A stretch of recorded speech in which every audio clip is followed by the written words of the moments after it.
minutes. 3 minutes to start.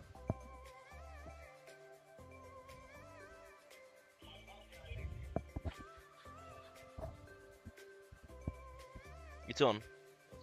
Oh, sweet. Okay. Okay. Here we are on day 3 of the 2023 IQ Foil European Championships. It's looking like a beautiful day today. If we can, we'll see that banner and then hopefully look out onto the sea a little bit. Plan of today from yesterday. It was to go for the marathon, as the forecast today was 22 degrees, 15 knots of wind, but also chances of rain.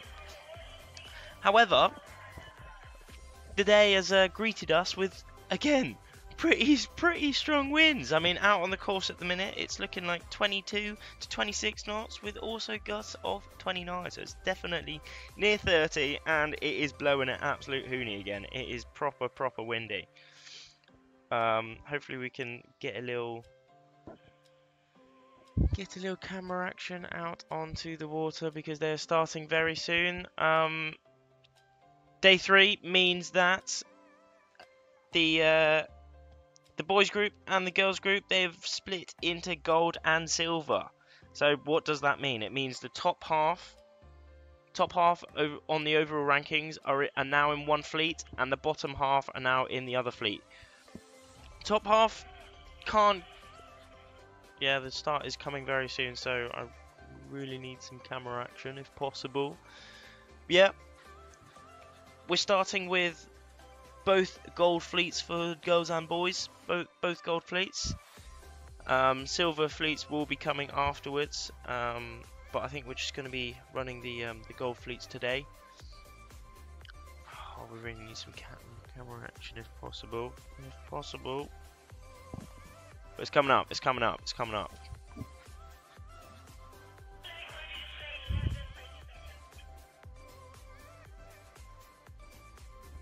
Can we? If we can get some camera action, that would be nice.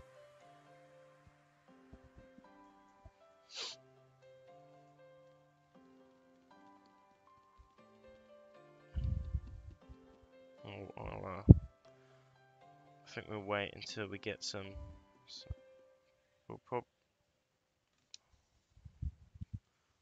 Are they starting with course race or marathon? The plan was actually to do the marathon today, as it was meant to be around 50 knots, but as it's so windy, we are going straight into some more course racing. Marathon will have to wait another day. We're going to be doing 4 course races for each fleet: gold, silver, gold boys. Oh no, wow. Gold girls, gold boys, and silver boys and silver girls. Okay, here we are. Got some camera angle. Good stuff. To start off with, I'm pretty sure we're going to be starting with the gold boys. All lining up. The results so far. Leading the boys fleet. Yesterday, he had an absolute stormer of a race. Stormer of a day, getting 4 firsts. It's Nicholas Goyard. In front at the minute, but we're coming up into this last minute. Black flag is down. Did you see that? Meaning that we are into that last minute. All the riders are starting to foil, actually, starting to power up, starting to get their BMG, starting to prepare for this race here on day 3. The first race on day 3, starting with the gold boys. See there in the middle of our screen now, that is Nicholas Goyard with the yellow bib. We had the Lycra ceremony this morning. So what does that mean? The top 3 of each fleet, the girls and the boys, have special bibs. Usually it's blue for the boys, usually pink for the girls. But no, first place, so Nicholas Goyard, he will be wearing the yellow bib. Howie Jang-Tak is in second place, so he will be wearing the blue bib. And in third place, our 2022 world champion, Sebastian Kerdel, will be rocking that red bib. So if you see any of those bibs out on the course, you'll be knowing who it is. Coming into this last minute, we're very close to the first start here on the boys fleet, and oh, that looked as if to me maybe a few people were over, but we'll get some. Yeah, was that a? Yep, general recall. A lot of people over that. Well, I'm pretty sure that was a general recall. I saw the flag go up onto that committee boat. But yeah, I was right. A lot of people were over on that start. Awesome, awesome, awesome. Yeah. General recall. What does a general recall mean? It means when so many of the riders, so many of the foilers are over the start before the gun, meaning that the committee boat can't fully make out who is over that start. So what they do, they cancel that race, they cancel that start, and they re-go again. They look on their, they film the starts. They film the starts, the committee boat, so they can watch it back and really try and make out who is over the line, and then pick them out and unfortunately bin them as that black flag is up. But we'll be seeing how it goes. I mean, a lot of the riders, they are powering up, they are moving up this course mega quick, but we can see the boats coming along. That's just obviously in a proper race. Well, not in a race that's going. None of these power boats would be going up the course, but they're just going up the course to try tell all the riders, all the foilers, all the rippers that it's a general recall, and they're just gonna have to go again. Oh yeah, it's quite hard. I mean, this boat is cranking, this power boat is cranking, but it's kind of finding it hard to catch these IQ guys. They're going about 18 to 19 knots upwind, absolutely cruising, especially in this kind of wind. We got about 20, mid-20s, mid to high 20s with, well, mid-20s and then gusts of high 20s. We had a little wind reading from the committee boat earlier today. Before their starts, it was 22 to 26 knots with gusts of 29. So it's blowy. It's blowy. It certainly is very blowy. I've got the stream going again on another thing, so I can read all the comments. If you have any comments, so do let me know. Hopefully today will be, each day we've had a better and better stream, so hopefully this fits the trend and we have a wicked stream today. We're going to be covering the girls boys, the gold girls and the gold boys.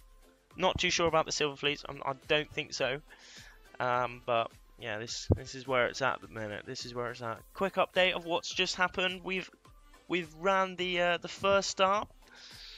It was the gold boys who we just ran the start, gold men, but unfortunately it was a general recall, so a lot of people were over that start line before the go. They couldn't quite make out. There was a lot of people, so they've been that start, they've been that race, and they're going to re-go again. See how it goes. See how it goes.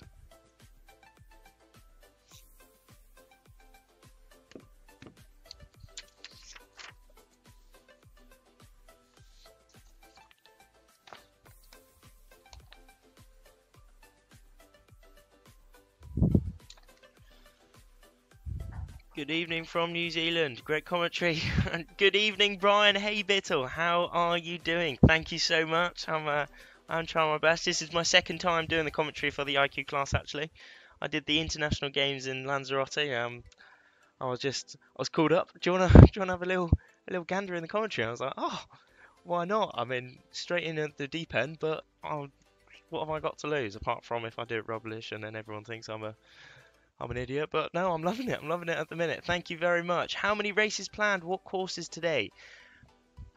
Races planned to, well, before at the end of last night, because we do the plan of the next day on the the night before. The plan was to go for the a marathon, and two course races. However, well, because the forecast was meant to be around 15 knots, so for the marathon we want not too much wind, not too little wind, kind of in the middle, so we can, because the marathon is really long, so we just want really good conditions for that and not do it at the right time, because if you do it in not quite so good conditions and then it takes a long time and then you have to cancel it, that's not the most fruity thing. But we've come today. It's very windy actually. We woke up, it's windy, it's mid-20s to high 20s, so we've decided to go for 4 course races for each fleet. 4 course races for girls gold, boys gold, girls girls silver and boys silver. So yeah, that is planned for today. Out on the course at the minute, what you're seeing, this is the girls gold fleet and the boys gold fleet. Gold fleets are going first, and then followed by the silver fleets. What courses today? Again, we're going to be running the trapezoid courses. So far, all today, well, all competition, first day, second day, and now here on the third day, we've been running trapezoid courses. It's the usual, well, not usual, but a lot of what the regatta style racing courses is. It includes a lot of legs, all the different types of legs, upwind, downwind, reaching. So, and in outer loop courses, the first fleet usually always goes for the outer loop, and the second fleet, like in the starting, the second fleet usually goes for the inner loop. That just allows for, well, in theory, no overlapping of each fleet, no crash in, and because obviously each fleet just wants to race their fleet and not a different fleet. But that also means that we can get two fleets racing at the same time on the same course, so it gets things done really quickly and efficiently. Plus, while having all the amazing legs, proper upwinds, big full power reaches, deep downwinds, getting all that VMG, and then finishing off with that reach. Yeah, no, it's looking good for today. It's looking good. We're not quite sure who will be over. I mean, we can see on that boat there, we've got that general recall flag up, just telling all the riders that start, a lot of people were over that start. Yeah, awesome stuff. Mogino Atuti. I'm not 100. That's great commentary. Thank you so much. Thank you very much. Really appreciate it. Thank you so much for that. I mean, it really means a lot. Thank you.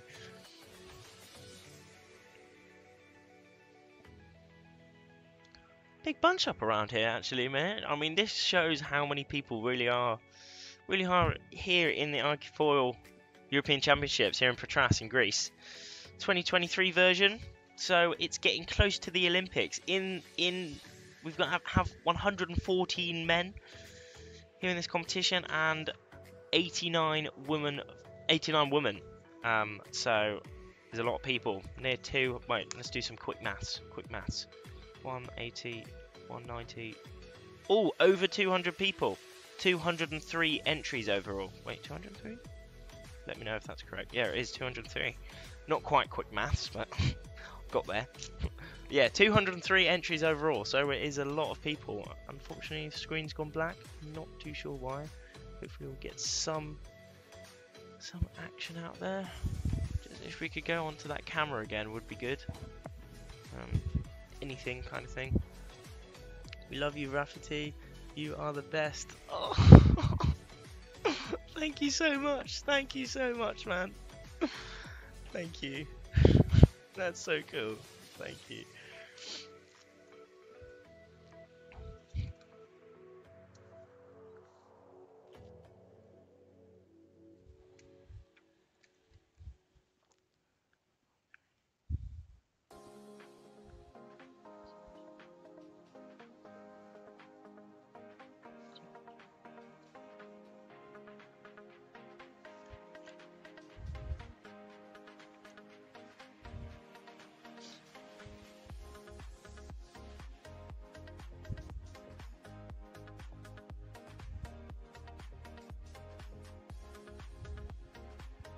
Oh, bing bing. Sorry, I don't, the bing bing is not me. Being Mr. Popular. Is actually me getting updates from the race crew. So sorry about that. I've turned off my notifications.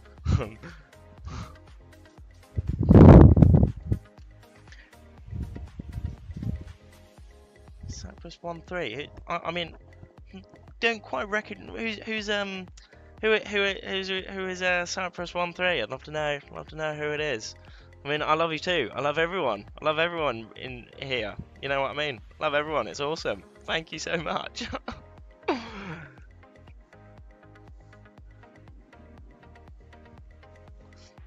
back out onto the course. We've got a little good drone flying actually. I mean, we've actually just had some. I mean, at the minute we've been having some jets fly over. I mean, I've seen every now and then it's just like a, you know, like the big jet engine, and it's quite funky. And then you look up and it's like 3 jet fighters just going past. It is pretty cool to see. It's very cool to see. But you know what's cooler? IQ foil is cooler than those jet fighters for sure, for sure. I mean, jet fighters might be going a little faster, probably be going a little faster upwind, downwind, and reaching, but there's not as many of them. There was only 3 in the sky, and we have 203 IQ foilers in this competition. So who's winning? Who's winning? Here we are. The rankings of the men overall going into the 3rd day. We have Nicholas Goyard keeping that first place. He finished, I'm pretty sure he finished I think he's been in first place the whole week actually so far. He's been having a really good week so far. Hopefully he will be able to keep it. Yesterday he clutched 4 firsts. 4 firsts. It's insane, isn't it? Every race he did, he won every single one, which is pretty mega. Just behind him, Howie Jantak from the Netherlands. They've actually both got the same numbers, which is 465, which is pretty funky. Could we go back to the men quickly, if possible? Men quickly. Can we go back to the men?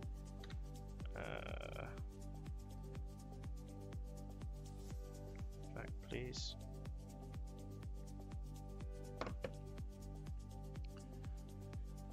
Got some. I mean, here we have the women's fleet overall, but I'd love to see just go through the men again, if possible. Okay, let's go through the women. This is the overall rankings for the women so far.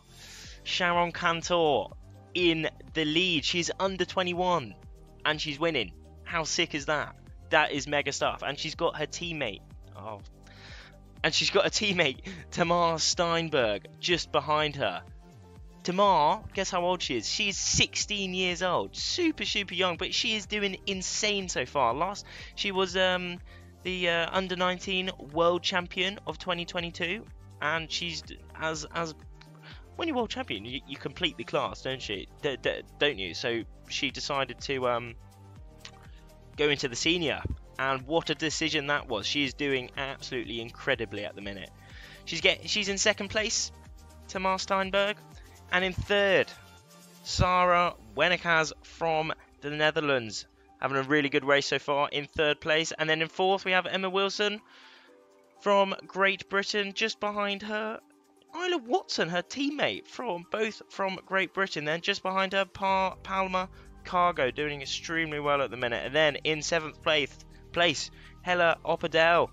Again, all these people are having extremely good races so far, but you never know, everything can change. It's so tight at the top here. All these riders are doing insane to stay here. In 8th, we have Pilar La Madrid from Spain. She won the first IQ4 International Games in Lanzarote. Proper good stuff. I mean, she's in 8th at the minute. Doing extremely well. Top 10. I mean, all this top 10 is so close. It's super hard to get in here. And in 9th, another Israel 3, Shahar Tibi. In 10th, Mina Mobek.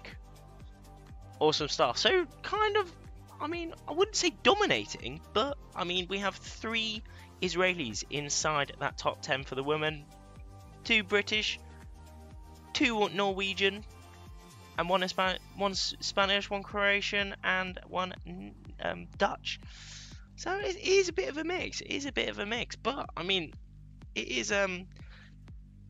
is interesting that both under 21 Israelis are leading it at the minute. They're doing absolutely incredibly. Let's hope they can keep it going.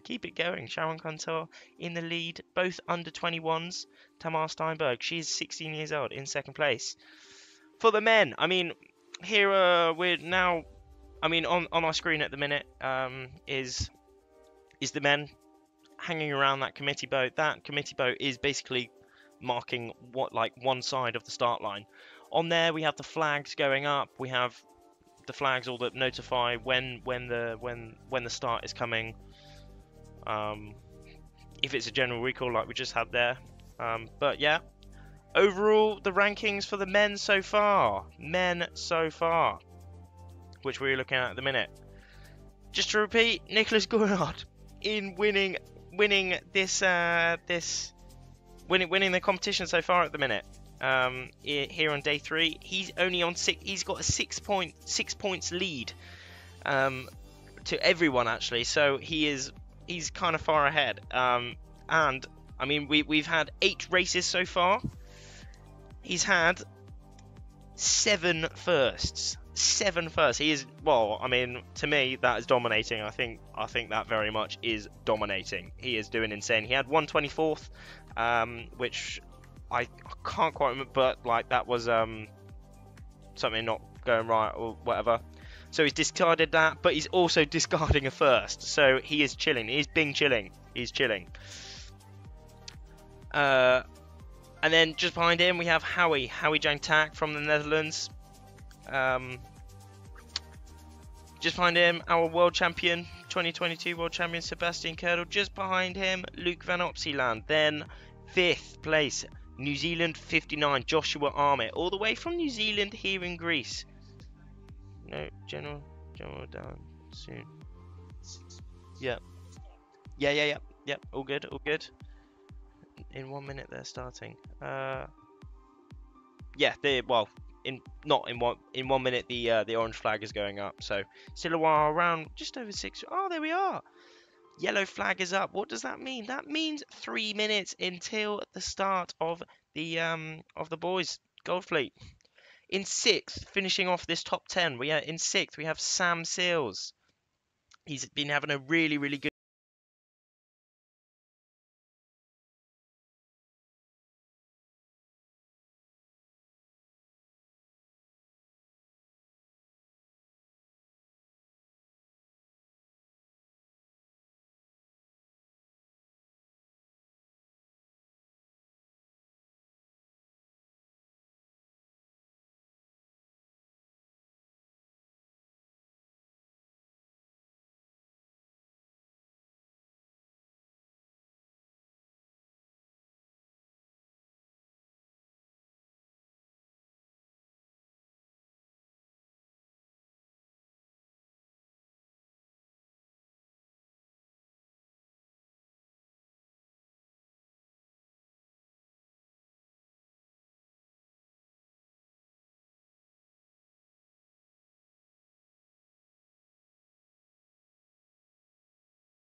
into clean wind. You can have your own lane and you can do exactly what you want. You control the others rather than others control you.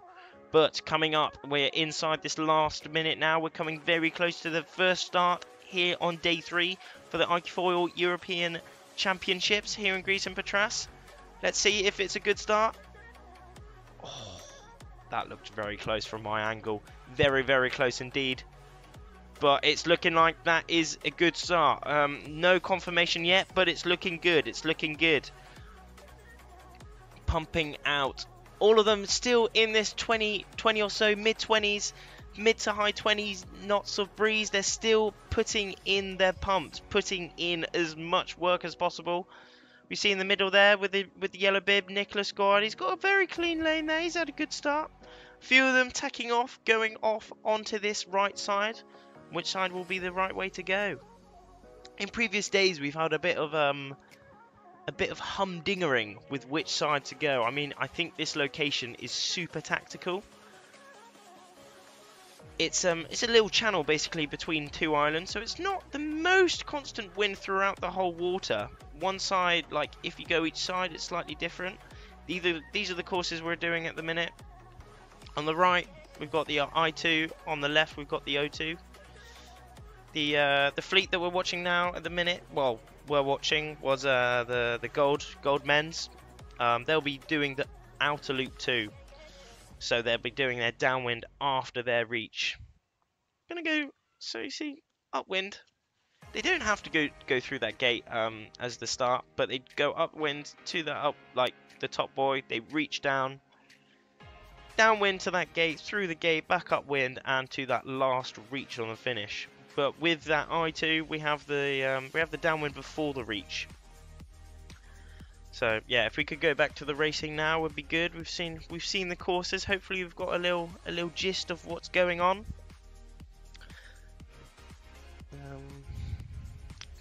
Go back. We could go back. I'm wondering what side which side of the race course is going to pay today.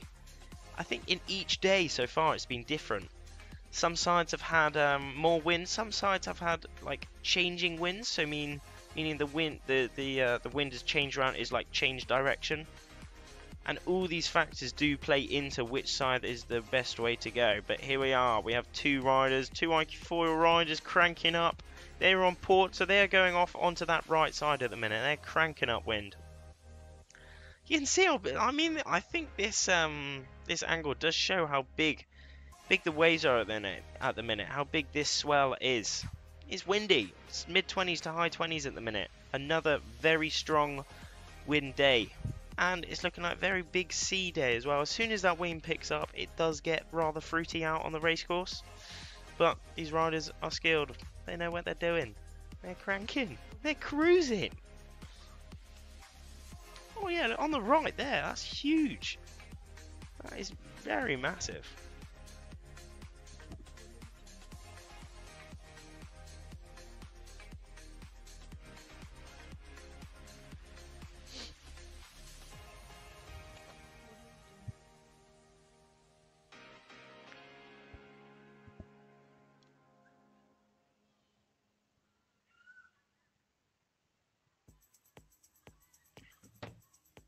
Who could these two guys be? I can't quite make out the numbers, but just above there, it's looking like a French dude. Maybe single digit. Can't quite see, unfortunately. No, maybe another French dude. I can't quite make it out. But they're cruising. They're cruising up onto this right side of the course. Maybe putting in. No, not okay. There we are. There is that upwind mark. Looking like these guys. This little group here is actually quite near the front. Well, I think so. We've seen in previous days these ley lines have been quite hard. I mean, this dude here is both putting in their tacks now. That could be Sebastian Kerdel, and that could be and there we are, Nicholas Goyard. Top three coming round this top mark. In first place, that was Luc van Opseland. He is leading at that first mark. In second, we had Sebastian Kerdel. And in third, we have our leader at the minute, Nicholas Goyard. Then, Kieran Badlow, the other Dutch dude, our Olympic champion.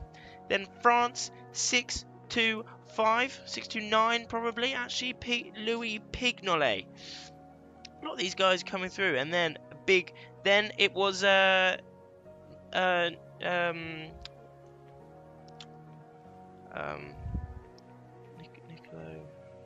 Nicola Renner. Yep, it's looking like. And then it was a big group. Then it was really close between all these guys. I mean, Mateus Isaac was in there. A lot of the dudes, the people from Brazil. Now, a lot of them coming through. I mean, we can see at this top mark how spaced out the guys are already. How important these starts were. How important all these tactics are. Oh, just making that ley line. Just making it.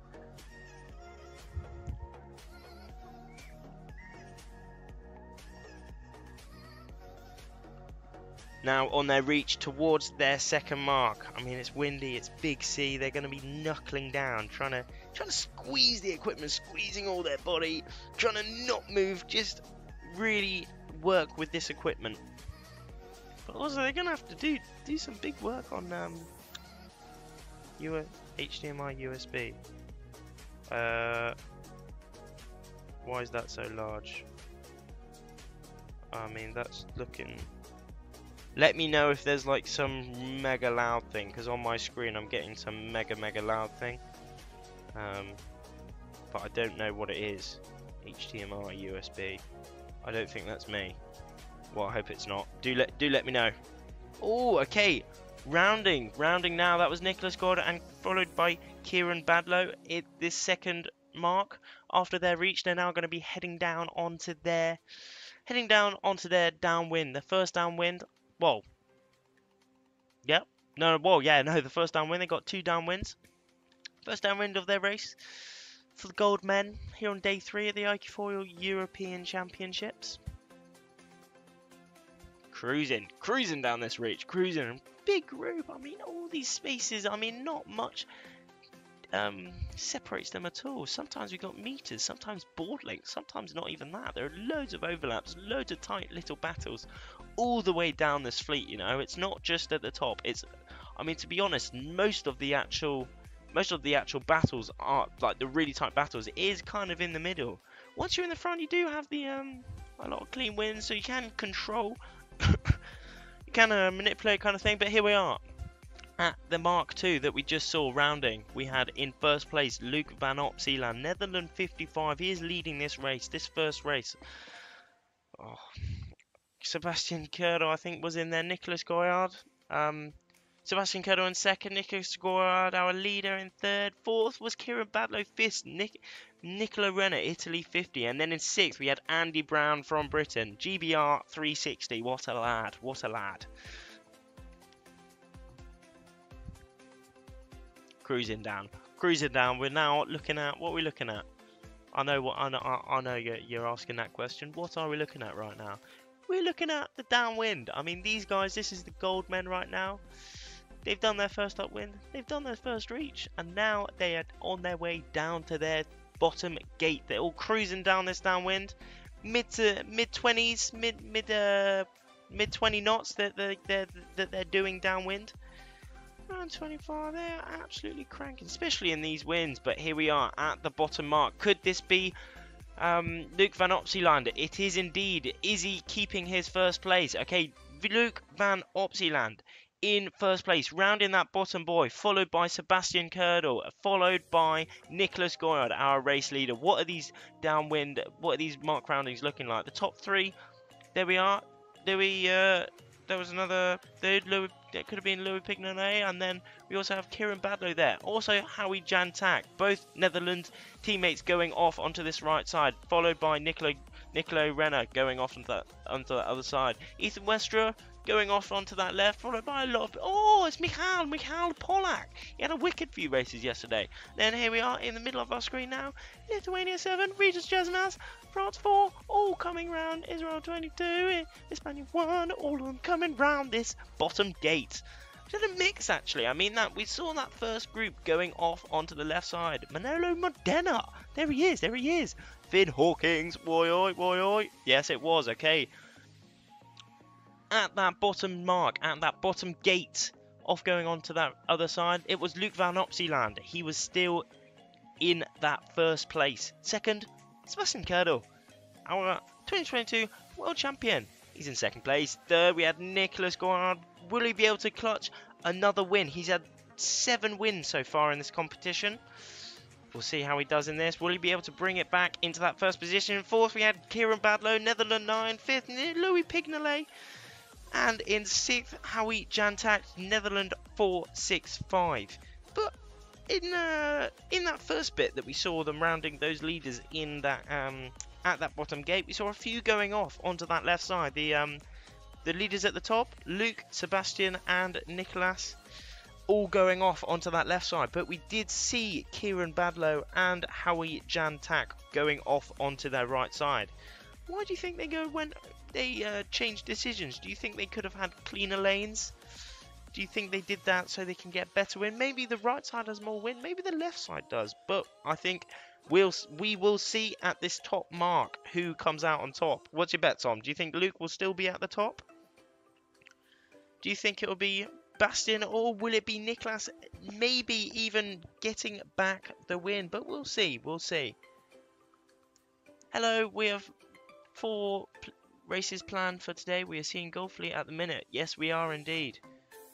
San Francisco is so nice. This isn't San Francisco actually. This is Patras in Greece, near about 2.5 hours out from Athens. So I mean, but we have got the big bridge here, so it could it's the same kind of like coming between islands. So I suppose it could look a little bit like that. But we're in Greece at the minute for the European 2023 European IQ4 Championships. Covering the Golfleet at the minute. Golfleet men. They're on their like 3rd last leg. 1, 2, 3. Their 4th leg and 3rd last. So kind of in the middle of their race at the minute. They're making their way upwind to the upwind boy. Little they're all spaced out a little bit at the minute, but they will be all. Oh, okay. Someone on the left there did have a slight explosion. Not like a big explosion, but we can see how hard it really is. That was a dude at the top as well. So we can see even these top riders are having some trouble sometimes.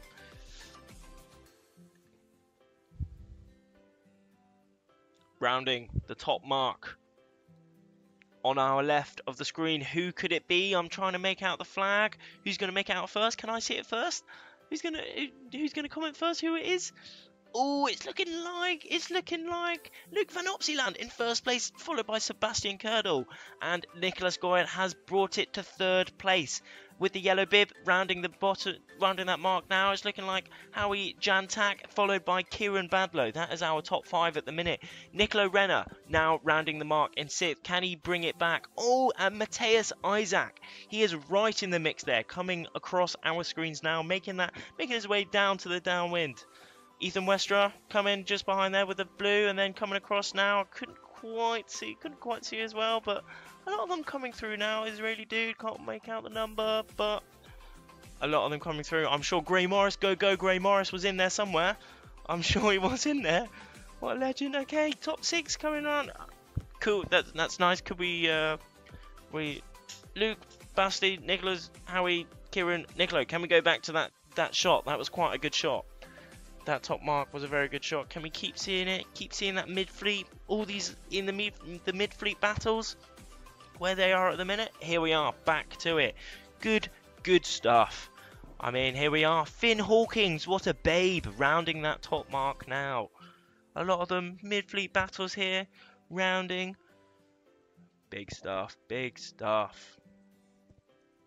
Patrick Board there. Elliot Colombo possibly, or his teammate. Couldn't quite see.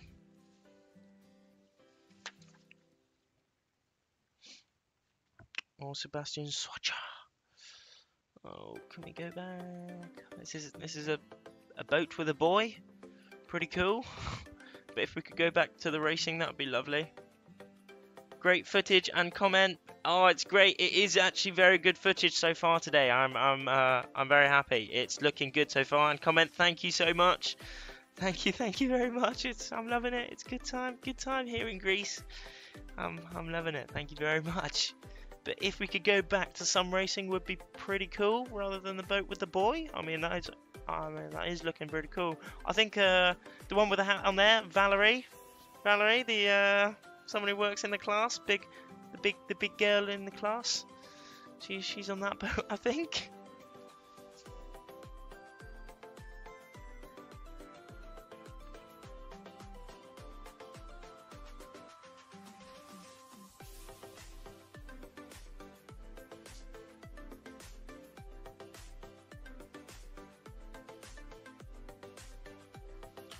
Here we are, back to some racing, hopefully. I mean, it's frozen for me. I'm not sure about you. But the finish is coming up soon for this Gold Fleet. Finish is coming soon.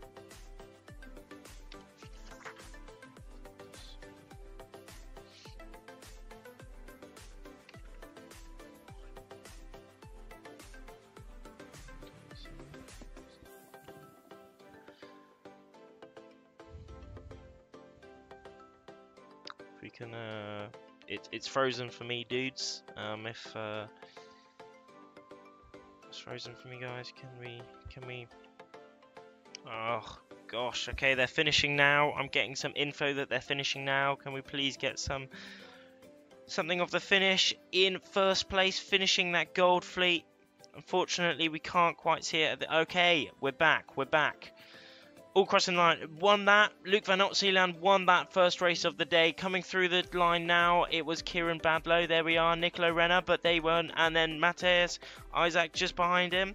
But winning that, it was Luke Van Otseeland, followed by Basti from Germany. Then Nicholas Goyard, Howie Jantak, Kieran Badlow, Niccolo Renner. New Zealand 27, Thomas Crook was in there as well, doing extremely well in that race. Brazil 7. That was Matthias Isaac coming through a bit earlier. Louis Pignolet was in there, and also Thomas Goyard was there in amongst of it as well. Australia 81. Who do you think that could be? It's Go Gray Morris. He's had an insane race there. Go. That's wicked, man. New Zealand 59, also in there as well. That was Joshua Armit. He had a great race. A lot of the races now coming through. Italy 60. I think that could be Manolo Modena. Italy 60. Is it indeed? No, it's Daniel Benedetti. There he was. And Finn Hawkins. What a babe coming across the line now. Greasy. Is that could be. And then Charlie Dixon coming across the line now. There we are, and just behind him, that is Manolo Modena, Italy 27. There we are. Got it right. Michal Polak, I think, in there a little bit as well. Australia 22. Harry Joyner, he's there as well. All in the amongst of it. Just below that was Ritas Jazanas. The majority of the Gold Fleet men now coming across the line, having finished their first race of the day in day 3. My old classmate is doing well. Let's go. Jangtak. Let's go. I mean, I had a little conversation with him. So he said to call me Howie because he said to call him Howie for me because I can't pronounce his name. It's quite a hard pronunciation. So yeah, go Howie Jantak. Go Howie. Good stuff. I think he had a really good race in this one just so far. I think he actually got a third. Wait, no, not quite a third. He got maybe, I think it was about a fifth there. A fifth. Howie getting a fifth in that race. Netherlands 465. Overall, coming into day 3, Howie was in second place. So he's doing well. He's doing extremely well. Here we are. Up on our screens now. Luke winning the first race here on day 3. Sebastian Kerdel, Germany 220 in second place. Our 2022 world champion. Third place, Nicholas Goyard. He's leading the competition so far by a considerable amount. He actually got a third there. So another pretty awesome result. Howie in fourth place. Netherlands 465. In fifth, it was Kieran Badlow, and finishing that top 6, Niccolo Renner, Italy 150.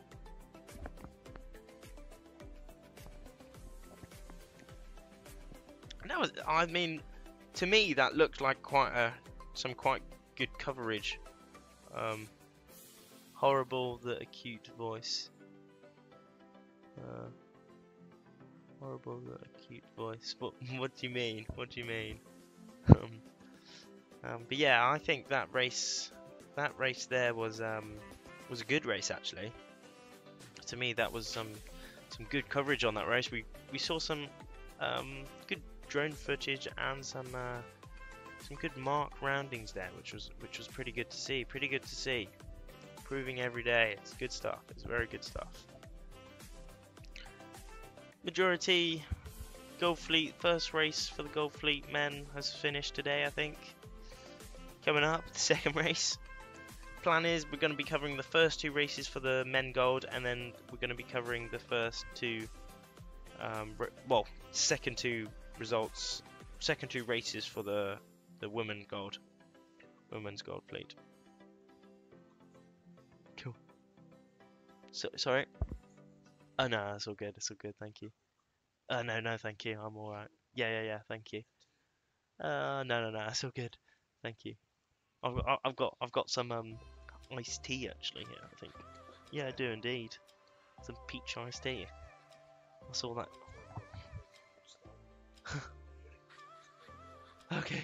Okay, no worries. I got some. I saw this morning we had like some stacks of like water stuff.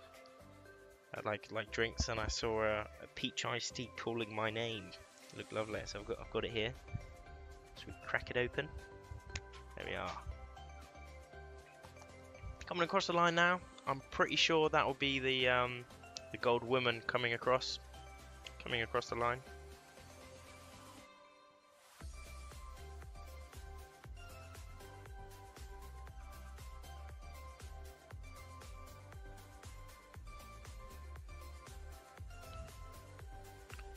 Women are not being live streamed.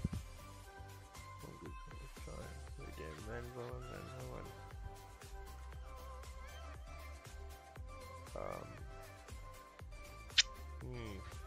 Second race of the day coming up soon. Don't go anywhere. I mean, the screen's gone black, but there'll be some more action coming up proper soon.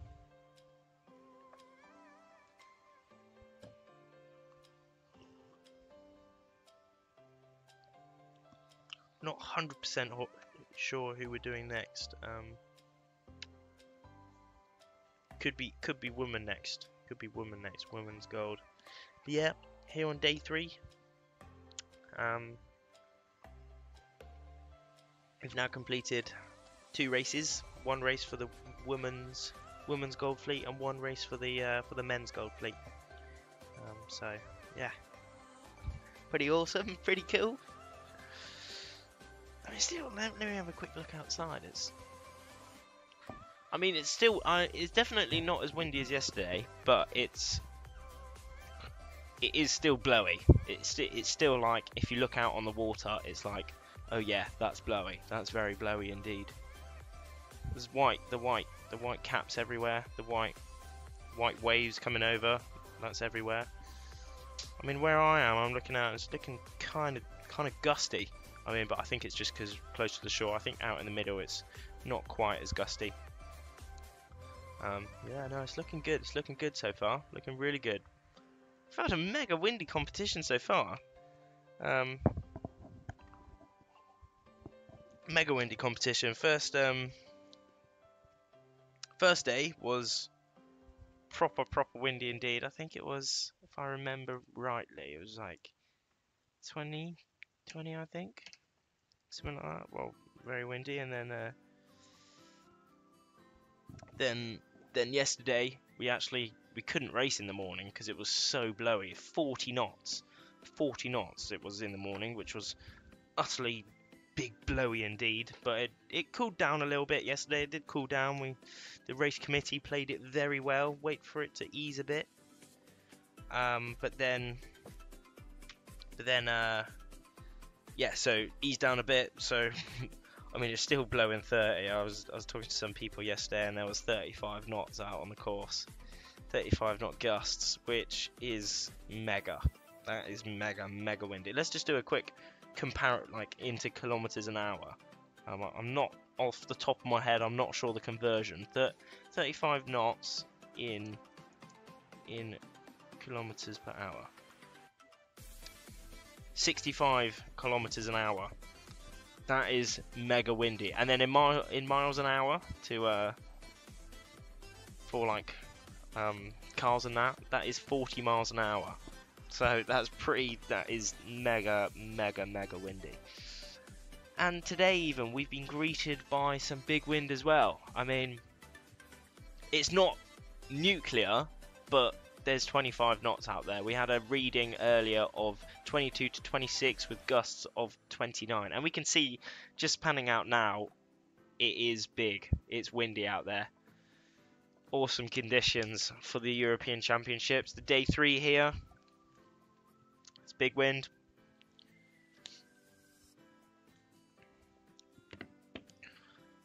While we're waiting at the minute, do remember everyone that you can check out the website. The website it's a pretty sick website, the IQ Class website. You got all the information, all the information that you could dream of there. And when you go on it, straight away, which is really nice, straight up on your screen, it shouts all info Europeans 2023. So if you click on that, you can see, well, you can see all the info. You have the link to the live stream, all the photos, photo album, easy to click on right there. We have a little 203 competitors, 5 days of racing, and 33 nations overall. Then we have a big thing of all the results that you can check. The daily videos are also there as well, and then all the summaries of the day, all the news. So yeah, remember to go on the website as well and see get all the updates, but also on the Instagram, you've got all the updates there. You've got all the stories, lots of posts. Can keep right up with all the action on there. So on the website and on Instagram and on Facebook and on the live stream here. Awesome stuff, awesome stuff. But at the minute, the plan is we're going to be following the second race of the Gold Woman. The Gold Woman now. I think the plan is to keep switching. The Gold Woman and the Gold Men are going to be doing 4 races each today. 4 races each, and the plan is to go 1 with the men, 1 with the woman, 1 with the men, 1 with the woman. So we get a good broad range of action today, which is going to be sick. It's going to be sick.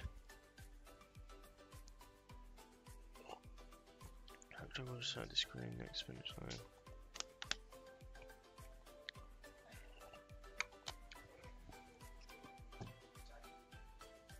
Winning the first race for that man on the day 3, it was Luke Van Opsieland. He came into day 3 in 4th place, but he's got the first W, the win, the first place of the of day 3. In second, we had Sebastian Curdo. He came into the day 3 in 3rd place, and he was also last year's world champion. In 3rd, France 465, Nicholas Gorhard. Just behind him, we had Howie Tack from the Netherlands, followed by Kieran Badlow, his teammate. He was actually the windsurfing gold Olympic medalist for Tokyo. So he certainly knows what he's doing. Good grief. Top dude. Followed by Nicolo Renner, and then followed by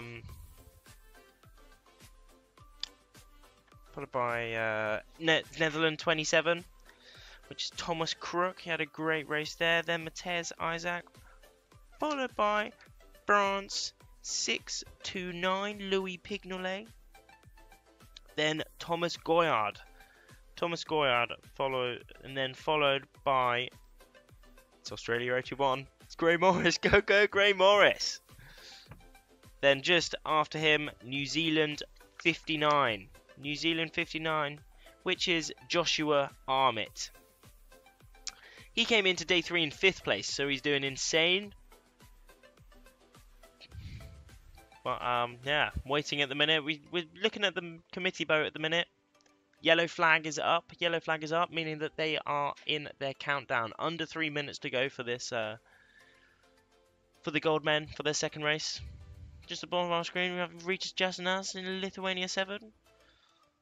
Massive dude. He's a top lad. In the middle there, Netherlands 55. He won the first race. Luke Van Opsieland. Greece 8, also in the middle of our screen at the minute. That is Byron Kokalanis. He was Greeks, oh thank you, Greeks Olympian in Tokyo, if I remember rightly. Let me just look that up because I don't want to get it wrong. I'm pretty sure he came third. He was on that.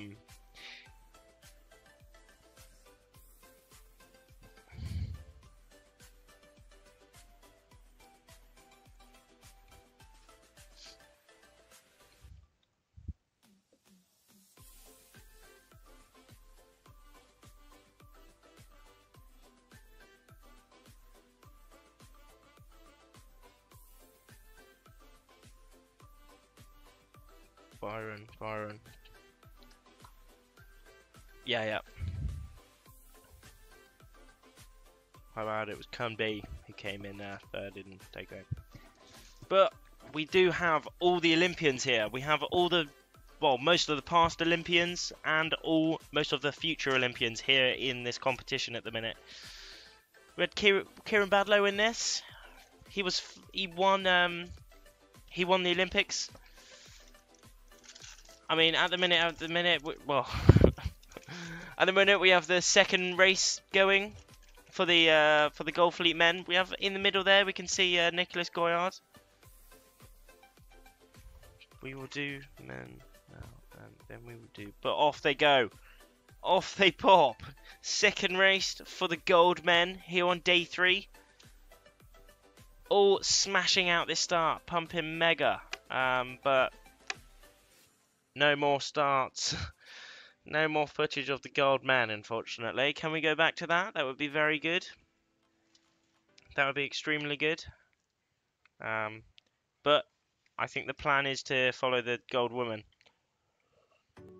But yeah, as I was saying, we do have all the loads of Olympians here. Kieran Badlow, who won the Olympics in Tokyo. We have Thomas Goyard, who came second in the Olympics for the men. All of them here. Yoav Cohen is here as well from Israel. These guys all did the RSX. A lot of the IQ people here did come from the RSX. Had an RSX background. Yoav Cohen, he was banging out that RSX, and now he's moved to. Now he's moved to the IQ foil. He's been doing really well this year, actually. I mean, going into day 3, he was in 14th place, Yoav Cohen, from Israel. So, I mean, these top racers are still really at the top of their game. It's still windsurfing, just different equipment, and they're the best racers are coming out on top still.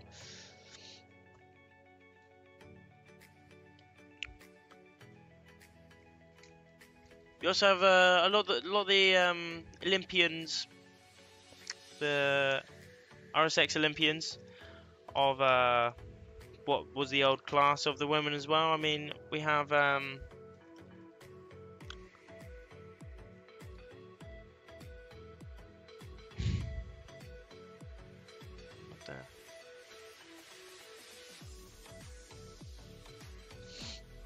Emma Wilson. She's been having an insane year. She's really at the top of her game at the minute. She's been in the front. She's been in loads of medal races so far and really doing extremely well at the minute. Overall in the rankings coming into day 3, Emma Wilson was in 4th place. So again, mega at the top of her game. At some point she was leading this competition. Just dropped down a little bit, but I'm sure she'll come back strong. I mean, 4th, that's pretty sick. That is insane. Anything at the top is absolutely wicked. But we also have Marta Maghetti.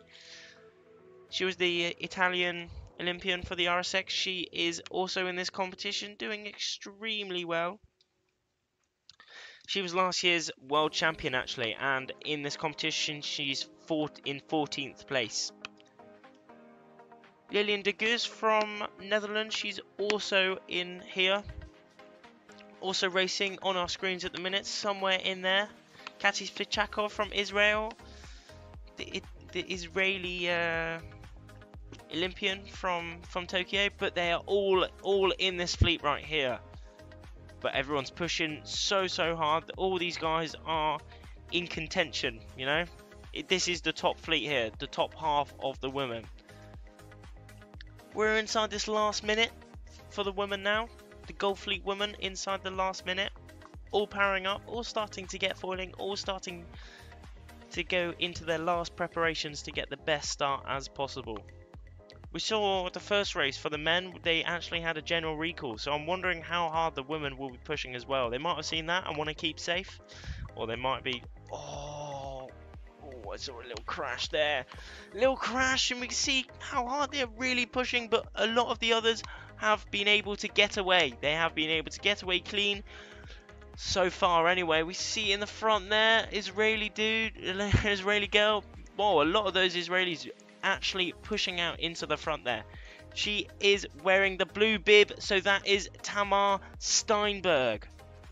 At the bottom of our screen, she's looked like she's had a very good start. Just above her, Hispania 12.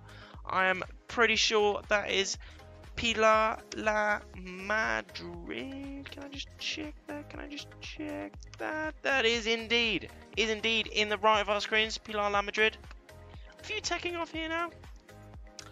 Having the monks there, we have Emma Wilson, GBR 7, somewhere in that pack. Yeah, there we are in the middle with that yellow helmet there.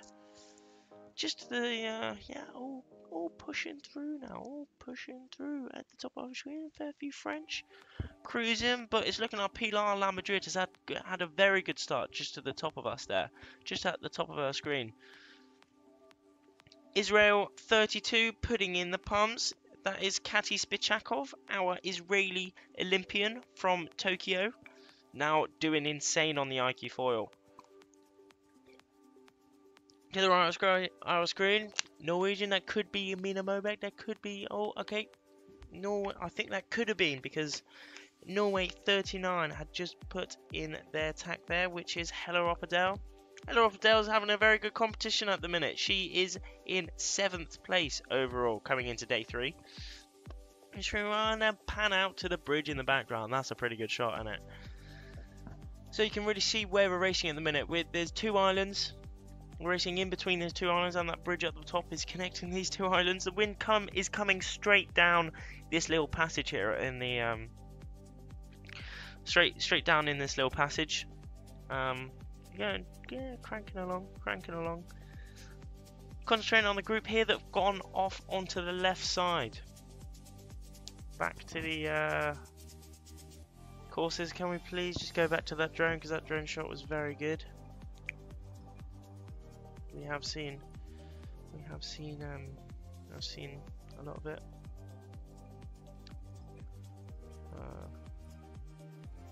Go Team New Zealand, go Team New Zealand. New Zealand guys are doing extremely well at the minute. In the fleet at the minute that we're concentrating on, we have from New Zealand we have Veal. I asked and you pronounce it V. V10 Have from New Zealand. Go Team New Zealand. And also love a lot of boys from New Zealand. We love your voice. Thank you so much. Thank you very much. I'm loving it too. It really means a lot. Thank you very much. Such a great event delivered from Greece. Yeah, it's actually really good today. The competition is going very well at the minute.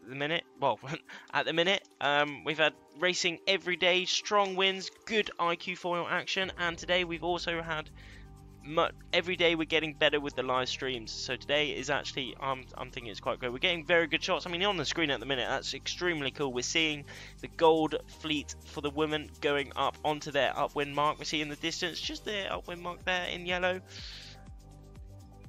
This would have been the fleet who went off onto the left side. They're now trying to make the ley line onto the right.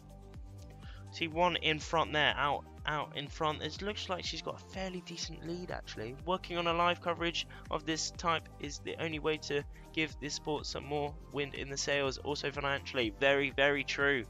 I completely agree. If we can really capture the steez and the insane, like just how insane this racing is, super cool, mega high action, mega speed. It's really sick. So I very much agree, and we are, well, I'm trying my best. I think the other guys, if we can all work together, that is really good. Just does require teamwork. Does require teamwork, guys. So that's very important. Awesome. Okay, rounding this top mark at the minute. This is the girls' fleet. Rounding the top mark there, we have Pilar La Madrid in first place, going straight on the downwind as they are doing the inner loop. In second place, we have, it's looking like Lena Erdil in second.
amongst everything. Isla Watson on our screen now, making their way off onto the reach.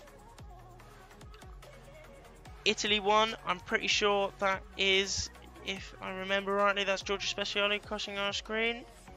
Check 229, 299, 299. Crossing the screen. 289. My bad. Christina Pinosova and Catherine Williams crossing the line now. Oh, she's actually slightly overtaken Lena Erzin just behind her. Good bit of racing there from Catherine. She's made a spot there. Oh, that's a good shot. That shot there, they're all cranking on their reach towards their third mark.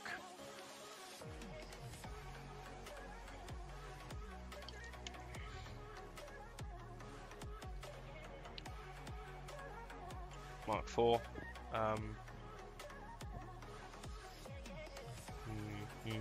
I think what we're here now, okay, crossing now. Looking up, Pilar La Madrid has actually got a very strong lead here. How long is that? How long is that way? Oh, it's getting longer and longer. The more we wait, the more we don't see another one. The longer her lead is at the minute. And crossing now, could that be Sara Wenekas in second place? I think it is indeed. Followed by that's Sharon Cantor and also Tamar Steinberg, I think, was in amongst there. Shahar Tibi as well. All in amongst this top group, doing extremely well. Mina Mobek, there we are. Could that be of... Yeah, yellow helmet, yellow helmet is Emma Wilson, who was also at the top there. All coming through now. Chinese at the top as well. I think that's Hello Opdell. Crossing that mark now. All coming in from their reach. They're cranking down on this reach and scooting. Okay, cool. Can we? That's very nice. Can we go back? Possible. Pilar having a very strong lead. Sarah in second. Sharon third. I'm pretty sure that was Shahar Tibi also. Well, either third or fourth. Fifth, Lola Sorin. And sixth, Helena Esmeran, our 2022 European champion, in sixth place. Can we go back to the other thing? Would be pretty cool. Pretty cool. Oh. No, that's the men. That's the men's finish. Can we go back? Oh. Show some gold girls. Actually, oh yeah. Right. We're currently concentrating on the boys. Are a much better show. Unfortunately, it looks like cold weather. They are not in shorts. I think they're both pretty sick to watch too. Yeah, they're both pretty cool. Every now this one's like go V, go V. How do you pronounce it? Is it Verla or V? I've heard it's V. All my support for the ladies ripping it. Yeah. Go everyone, go everyone. Hi, I'm back. Hi, Kian. How you doing? Are you guys filming with a drone too? We are. We're trying to get it done as much as possible. Looks to be more breeze at the top mark. Possibly so. And crossing the line now, that's the men. I'm pretty sure that's Charlie Dixon.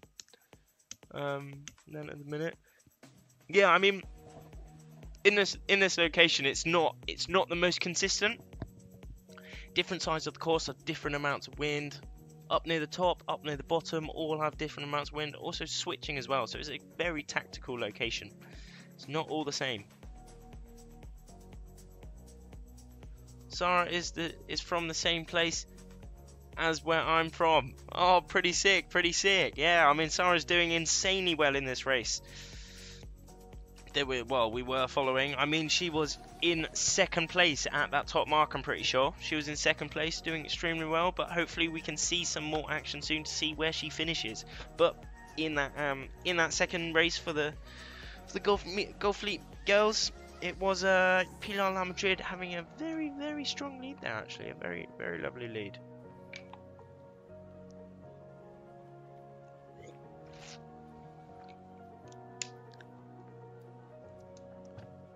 Can we get some? Can we go move the drone to? That could have been. Yes. Okay. Pilar La Madrid. If she was the first, well, there we are, winning Pilar La Madrid, I think. In second, quite see. Could have been Sharon Cantor. Palmer Cargo is very much up there as well. Helena Noaz Moran. Shahar Tibi in there as well. Couldn't. Oh god, I can't quite see. Can't quite see. Mina Mobeck, I'm pretty sure there as well. Emma Wilson in amongst of it. Big drag race to the finish. Sarah Winnicuz. Oh god. Oh no no. Oh no no. Oh no. Anyway. We missed out, but anyway, okay, V coming across the line now. Oh, that was annoying. That was a good bit of going. Okay, Hella crossing the line now as well. A lot of them coming through now. The Gold Fleet woman. Oh, another big one here. Who's gonna get it? Who's gonna get it? Oh, oh, oh. Okay, French girl, absolutely just snatching it, I'm pretty sure that was Manon Pianata snatching that little battle there. A lot of them coming through now. I just saw Ingrid Pusta coming through as well from Estonia.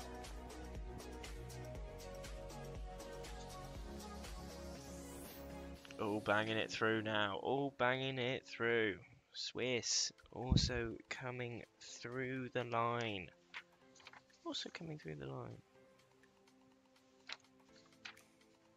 George Speciale, Italy 1, coming through the line now. Could that have been Christina Pinasova just above her?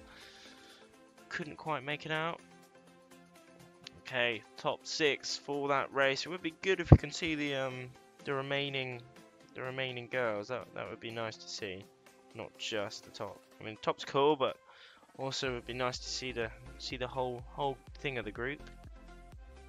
But winning that race, a very strong lead in that race actually, was Pilar Lamadrid. Spania 12, she won the first international games in Lanzarote this year. Sharon Cantor, our current overall race leader, coming in second place. Third, Sarah Winnicuz, great race from her, and in fourth it was Palmer Cargo indeed. Fifth, Shahar Tibi, and in sixth it was the Norwegian Mina Moberg.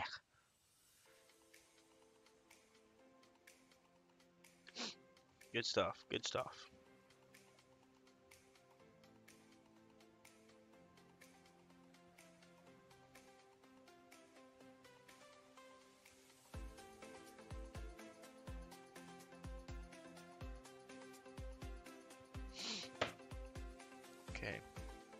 Okay.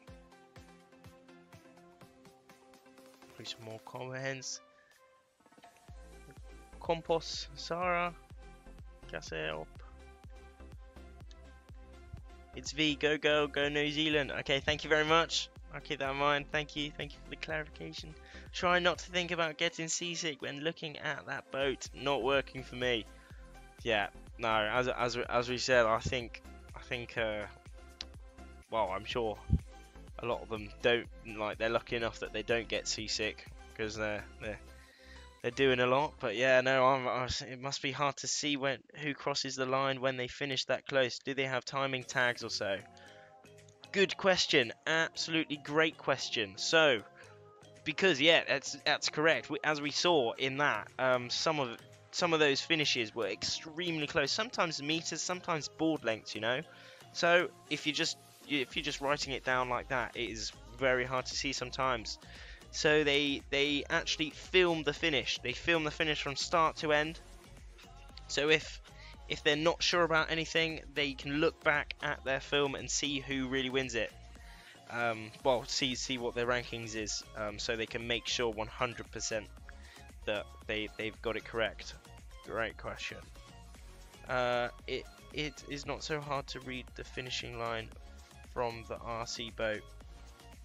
Yeah, no, it is true. It is true. I mean, when they're that close, and usually they are finishing very close to the finishing line. Well, to the finishing boat.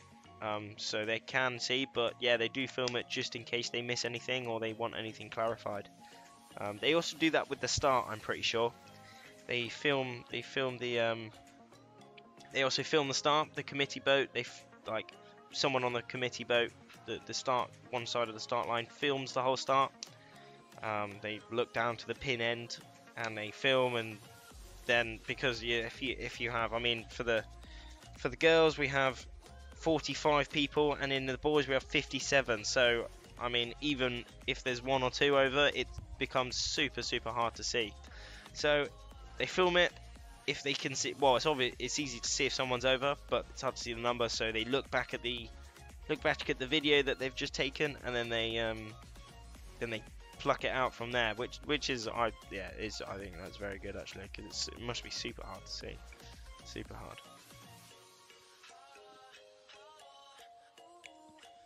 But here we are. Boys gold out on the course at the minute. We have the boys gold fleet and the girls gold fleet here on the day 3 of the European IQ Foil Championships. Update what's just happened so far. We've had the first 2 races completed for both gold fleets, men and women. And now we covered the first the gold fleet for the men, and then for the second race, gold fleet for the women, and now we're going to be doing the gold fleet for the men again. Both fleets are going to have full races today. We're going to like switch it between to men, women. We're on the 3rd race now, and looking out on our screen at the minute, this is all the men's fleet, the guys who we're gonna cover at the minute.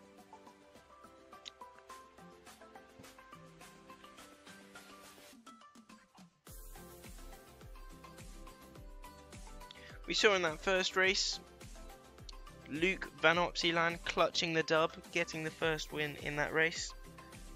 And then followed by Sebastian Kerdal, Nicholas Goyard, Howie from Netherlands, then Kieran Badlow, Nicola Renner, Matthias Isaac was in there.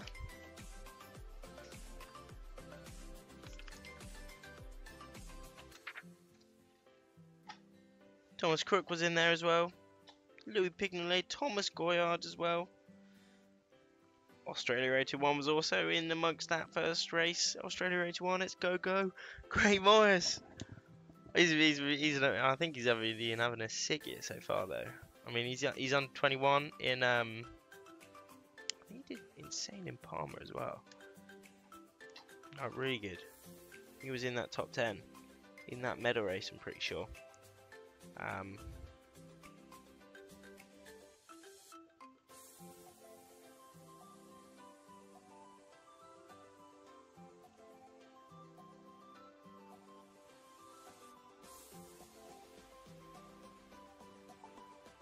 Sophia. Here we are in Palmer.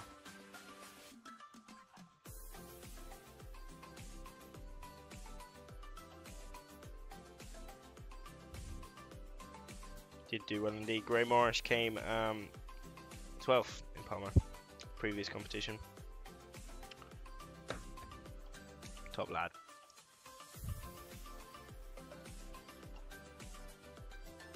Are they all using the same board, wing, and sorry, Kian, how you doing, mate? Are they all using the same board, wing, and are they allowed to do some tuning to the material? Yes, they are all using the exactly the same board. They are all using exactly the same wings for the foil, all exactly the same stuff. They are allowed to do some little tinkering. Well, they're allowed to tune the sail. They're allowed to put more downhaul, less downhaul, more outhaul, less outhaul. All the rake, all the measurements for the changing angles and all that stuff. For the rear wing, they can change the angle. But let's go to this start. Not long before the 3rd start for the day 3 for the IQ Foil men's fleet, the gold men's fleet. Getting ready for this start. We can see down the bottom that yellow boat with the orange mark, with the orange flag. That is the pin end. So we can have quite a good estimate of if anyone will be over now. A lot of the people do have some space towards the line. Fair few meters there. It's looking like it's going safe so far, but the start hasn't yet. Oh, it's getting close. It's getting close. And ooh. Okay, that was Oh, come in. Oh. That drone shot was very cool, but okay, lovely stuff. Here we are with the mountains out in the background. The men have just finished their first race. Just finished their no. Sorry, they've completed their third start. It's looking all good. No boats coming out. It's looking like an all good start. Third race going out. It's looking a lot of people going off onto that right side now. Actually, see Matthias Isaac in the monks there. Italy 24. No, Modena, what a legend. Banging out onto this left side. Great Cream 12th in Palma. He did indeed. And he's doing well in this this competition as well so far. Cruising along the bottom of our screen, that was Ritas Jaznas.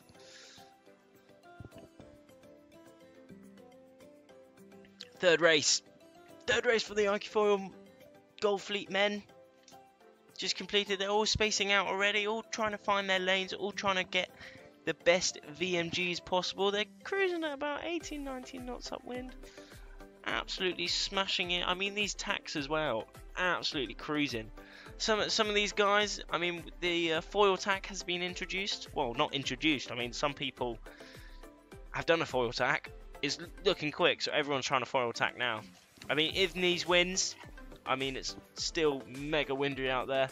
25 knots, I think, mid-20s. It makes it quite hard to foil tack. But, I mean, they're barely touching down, you know. They're planing all the way through, losing barely any speed, but they are absolutely cranking up onto this right side now. A lot of them put in their first tack, making their way up to the upwind buoy. Remember, these guys are doing the outer loop. So they do their downwind after the reach.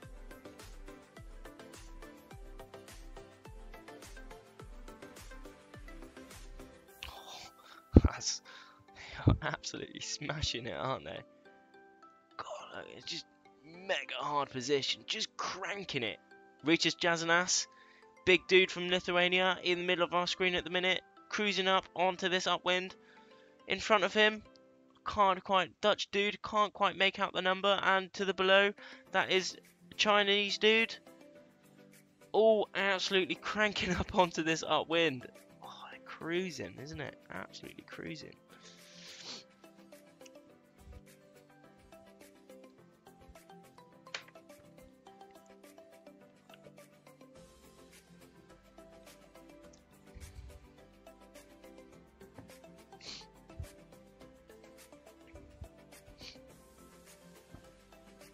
There we have, in the just at the bottom of our screen, we have that top mark, the yellow mark. That's where they are all going. Yep, that's the first mark where they're all heading to. Group on the left now on our screen at the minute, all making their way to this upwind mark. Who will be in front? I've got a feeling Nicholas Goyard will probably be up there. Or putting in those pumps even. Okay, it's looking like definitely that person putting in the tack now is at the front, and it's Sebastian Kerdel rounding that top mark, that first mark in first place, putting in the tack now. It is I couldn't quite see, but definitely Nicolas Renner is up there as well. A lot of them coming through. Thomas Goyard in amongst it. France 7, France 5. A lot of the French coming through at the minute. All razzing round. I can see Ritas Jaznas in there. I can see I can see Francisco from Argentina 40 there as well. Lithuania 7, there we are. Finn Hawkins rounding now. Top babe. Matthias Isaac there as well. Andy Brown. Italy 24. Manolo Modena crossing that mark now. Oh, only just though. Only just. He stopped playing. He's going to have to get going again. All about positioning, and Ethan Restaurant just making that mark as well. You can see how close these ley lines really are, but now they are off, cranking off on their top reach. We see Manolo Modena taking that bottom line. Oh, taking that bottom line. But yeah, okay, cranking. Oh, that's a good shot. 57 men all on this top reach now. making their way down to this reaching mark. Oh. Okay, Adrian Mestre is in there. Thomas Crook was also there. Pierre Lecoq, France 77, was also right at the top there. Now we're looking at this second mark. To the left, they would be they're making their way towards this mark at the minute. Cranking, reaching down. Hopefully soon we'll be seeing who's in front. At that first mark, we saw Sebastian Kerdel leading it. Will he be leading at this second mark here? Who knows? I guess we're going to find out soon. This reaching is actually quite a long reach. We can see they haven't crossed it yet, but it's coming soon. Okay, and there we are. Is it Sebastian Kerdel? Of course it is. He has kept this first place. Oh, he's got a fairly decent lead here actually, and crossing through now. That is Nicolo Renner, I'm pretty sure, followed by maybe that's Thomas Goyard is in amongst there as well somewhere. Thomas Crook maybe. Joshua possibly. Oh, I'm really okay. There we are. That's Kieran Badlow there. Oh, it's super hard to see those numbers, but they're all cranking. Yellow bib, Nicholas Goyard. There he is. All pushing through this reaching mark now. Reached Jazanas. I'm seeing Spaniel 1. Cruising, cruising. Says Isaac coming across the screen all the way from Brazil. He's here, European Championships.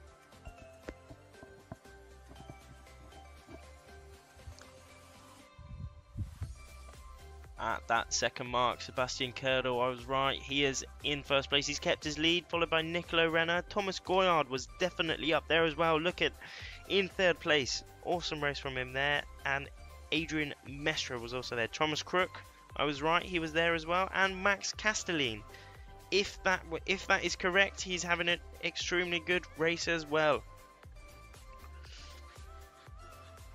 Making their way on this downwind now, absolutely cranking down.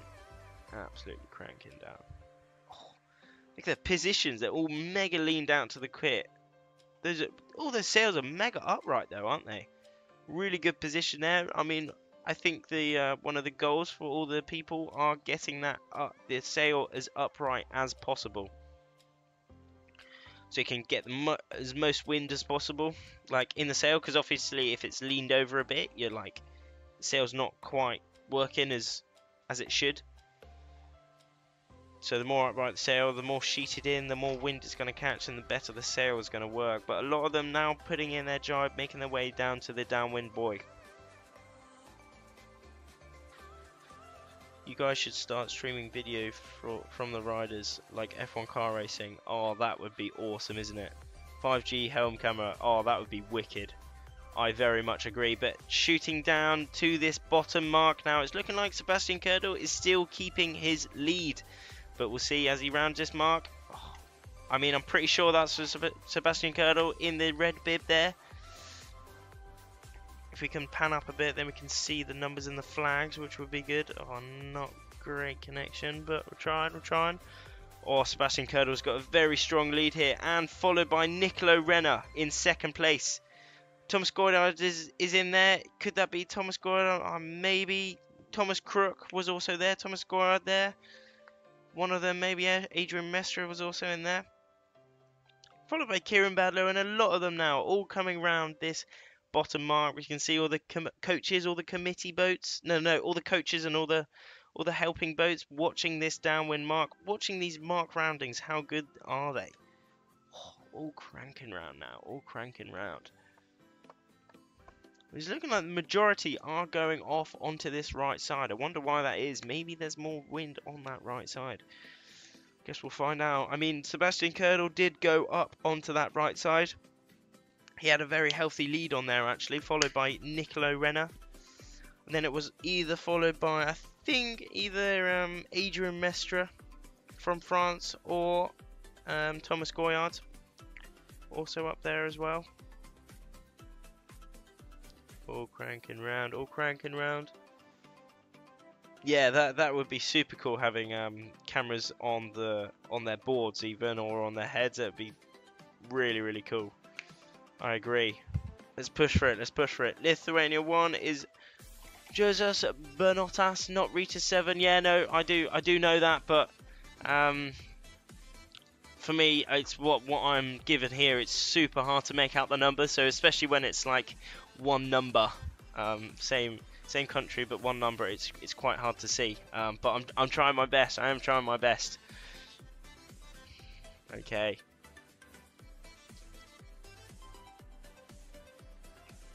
Oh, spaced out quite a bit again. We can see a lot of people having different modes, whether they go low mode or high mode. Low mode means they go for a little bit more speed, but not as much height upwind. High mode is a lot of height upwind, but less speed. So that's really what I mean. Some people have different styles, different modes, and also the modes depend on which what the conditions are like. Whether it's windy, light winds, the sea state, everything comes into play. It's not just crank on how fast you can go. There's so many tactics to this, so many variables that all these riders need to take into account.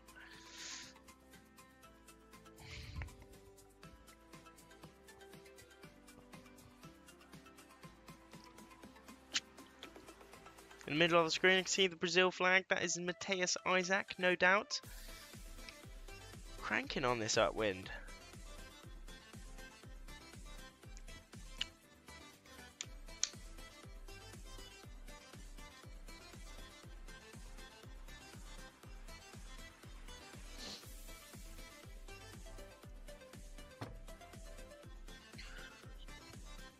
Yeah, weather's really good. Weather's really good. Let's have a cheeky look out. Oh, that's lovely. Oh, this looks so cool. I mean, looking out, it just looks sick. Sorry, can I? Well, the weather looks, looks so cool. I mean, looking out, it's trying to get the same shots as looking out as what it is on the drone. You know what I mean? But we're trying. It's looking good though. It's looking good. At that bottom mark, when they're now making their way for their second upwind, their third leg. Last upwind, they're going up to this upwind mark, and then going to go for a downwind and finishing off with a final reach. At that bottom mark, we did see Sebastian Kirdel leading, followed by Nicolo Renner, and definitely Adrian Mestre and Thomas Goyard was definitely near the top there, followed by some of the Dutch guys. Kieran Bader is definitely there, putting in those pumps. Who could that be? It looks like Nicolo Renner. Nicolo Renner is taking the lead. He has, if I'm right, he has taken the lead. Maybe, but yeah, maybe Thomas Crook, that could have been in the monks there as well. Maybe Sebastian Kirdel was followed just before we could see. Oh, I can't see. I'm trying, yeah. There's Kieran Bader, I saw that number. France 7 and... oh gosh. A lot of the French coming through. French are doing very well in this races at the minute. Doing extremely well. And followed by, there we are, yellow bib, Nicolas Goyer coming through the line now. At the front, we did see a lot of the French team, a lot of the French guys that having a really good race. No doubt in the monks there. Probably Louis Pignet, Thomas Goyard, Adrian Mestre, all in doing extremely well in this third race here on day 3 in the IQ4 European Championships. Awesome. Oh, 2 Lithuanians coming through. There was Ritas and Hozas coming through. Oh, nearly foiling tag that we saw just there. Oh, can I see? Oh, it's so hard because they're all wearing helmets. Some of them wearing glasses as well. It's like they're all hooked up. Like, it's hard to see them in ballys almost. But yeah, in first. Okay, we just missed it. But Sebastian Kirdel is still in first place, followed by Nicolo, and third Thomas Goyard. He's done extremely well at the minute. Thomas Crook in 4th. 5th, Adrian Mestre is there as well. Max Castellin, Netherlands 36. If that is correct, he's doing extremely well in this race. Let's hope he can keep it. Max Castellin at the minute. Overall, Max Castellin. Oh, yeah.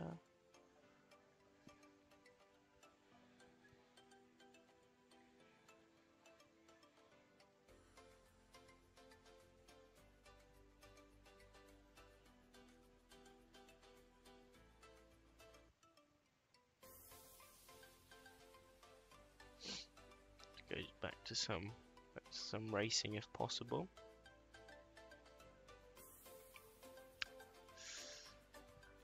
Mark 2. Oh, okay, no, it's Kieran Badlow. It's Kieran Badlow in 6th. But Manx Castellane, he is in 27th overall. I think he's going to be pretty happy overall at the minute. But everyone's going to be wanting for that top spots. There's no slouching at all with everyone here, with anyone here. All pushing to the absolute max. But so far in this race, Sebastian Kerdel has been leading a very long time. He's been leading this race so far at every single mark that we saw, but you never know. Anything can change. So, I mean, we're looking at the finish line and coming across the line, Sebastian Kerdel winning the 3rd race here on day 3. That's a very, very good win. Throughout the race, he was winning and he's held it the whole way. He's actually got a very healthy lead on here, actually. Strong lead. He was making the right decisions. He was going the right ways. We did see him go up onto the right, so was the right side up the course the right way to go? I suppose it was. And followed by, I think that could be Thomas Crook from New Zealand. Nothing confirmed though. 3rd, not sure, but Nicolo Renner. 3rd, that could have been Adrian Mestre, or it could have been Thomas Goyard. Then I think that is Kieran Badlow crossing the line now. Another dude coming across, French. Oh, coming across now. I can't quite make out the numbers, but I'm trying. If we can go to the left on the drone a bit, that would be really cool to see the finishes. To the right, I mean, go on the right. Sorry.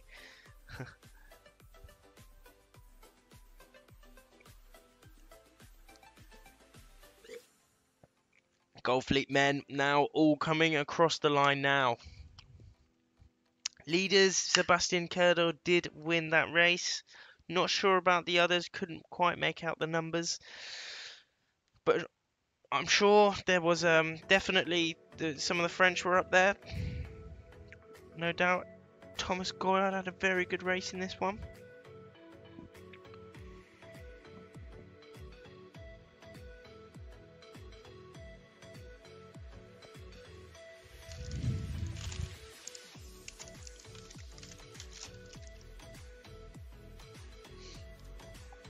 Here we are. Top 6. Nothing confirmed, but this is the top 6 at the minute. Sebastian Kerdel, he did win that, followed by Thomas Crook. It was indeed getting that 2nd. Awesome race from him there. He must have made some epic decisions. He wasn't in 2nd place that whole race, but finished it in 2nd, so that was wicked. In 3rd, it was Thomas Goyard indeed. Nicolo Renner in 4th, 5th. Kieran Badlow, and in 6th, that says Pierre Lecoq.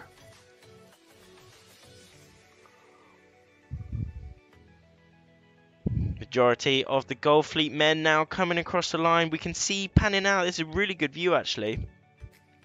On the right, they're coming down on their last downwind, followed by the mark in the distance at the minute, and then they're all on their last reach. This leg here, where they're coming all towards us, that's a full power mega reach.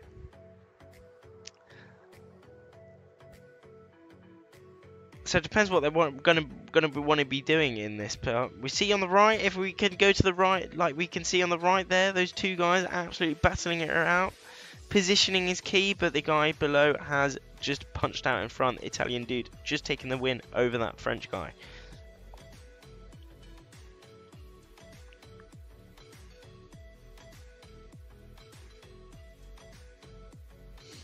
Ooh. Just at the end, a little explosion. Holy moly! You can see how hard it really is. I mean, how many meters was that? Like just a few meters before the line, an absolute explosion from Croatian dude there. Could that have been Luka Mratovic? I'm not too sure, but it really does show these are the top guys in the world. Can still have holy moly moments where they do have explosions. Pushing too hard, they really are on the limit the whole time, you know. They are on the limit, exploring these extremes. It's just how much of the race can you stay on that limit. Oh, that was a drag race from that Norwegian down the bottom. good little stint in at the end. The remaining gold fleet coming across the line now. Good stuff. That was a good race. That was a good race. And still a few things that could be better with all the camera angles, but it's better. It's getting better, which is cool. This is very good.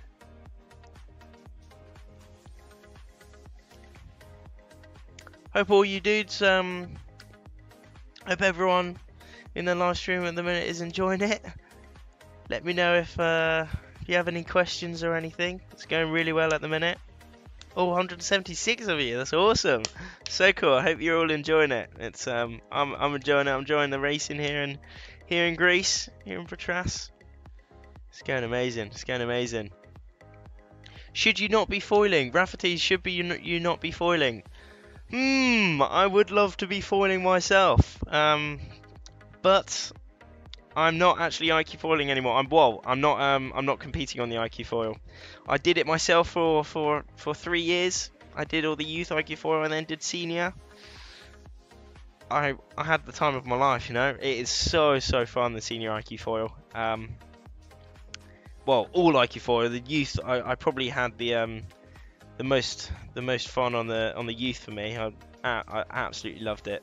So good. Then went on to senior, but I felt I just didn't have the right body size, the right body for it. Because I mean, these guys are all at the top of their level, absolute at the top. I mean, and you need to be good. So I decided to take a different role in the IQ foil, and it's quite a very cool story actually. I was at a competition 2 years ago. I was when it was top 12 making into the medal fleet. I came 13th, and I was sad. I was very sad. I may have even had a little cry. I was very sad when the medal race was happening as well. But a good friend was the organizer, and he said, "Oh, hand you the mic." He just handed me the mic and said, "Oh, commentate." And it was all on this beach with loads of people, and I was like, "Oh, right, like, I mean, I can try, I'll do my best." Like, just plunge into the deep end, and people liked it, which is pretty cool, and I'm so happy. And then I've been asked to do it again, so I'm like, so sick. So yeah, I'm now I keep commentating at all the competitions, and it's so fun. I mean, it's so cool staying in it. It's a really awesome community here at the IQ4. Everyone's friends with everyone. Everyone likes to help out everyone. And everyone wants to promote the class, you know, like show it to the world how sick it is. I mean, I'm trying my best to do that as well. Like, show everyone who's maybe not in water sports how cool this is, and try get everyone to join in. So it's good fun. It's good fun. But yeah, I'd love to be out there myself. I mean, I'm looking out, and it looks so good right now. Like, if you do any water sports, it's like prime conditions. I mean, to me, it looks 20 knots, just over 20, something like that, and it's looking so good. Like, good bits of swell out there. I mean, it's warm, really warm. It's lovely. It's lovely. Good setting and everything. But yeah, I might even go out a bit if I get some free time later. I might even go out myself. You never know. You never know if I'm lucky. If I get rewarded, I'd love to go out myself. But yeah, no. So I've taken a different role at the minute. Tell us how men's race 2 went.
It's made my day, you know. All these things. Thank you. It really, it's so nice.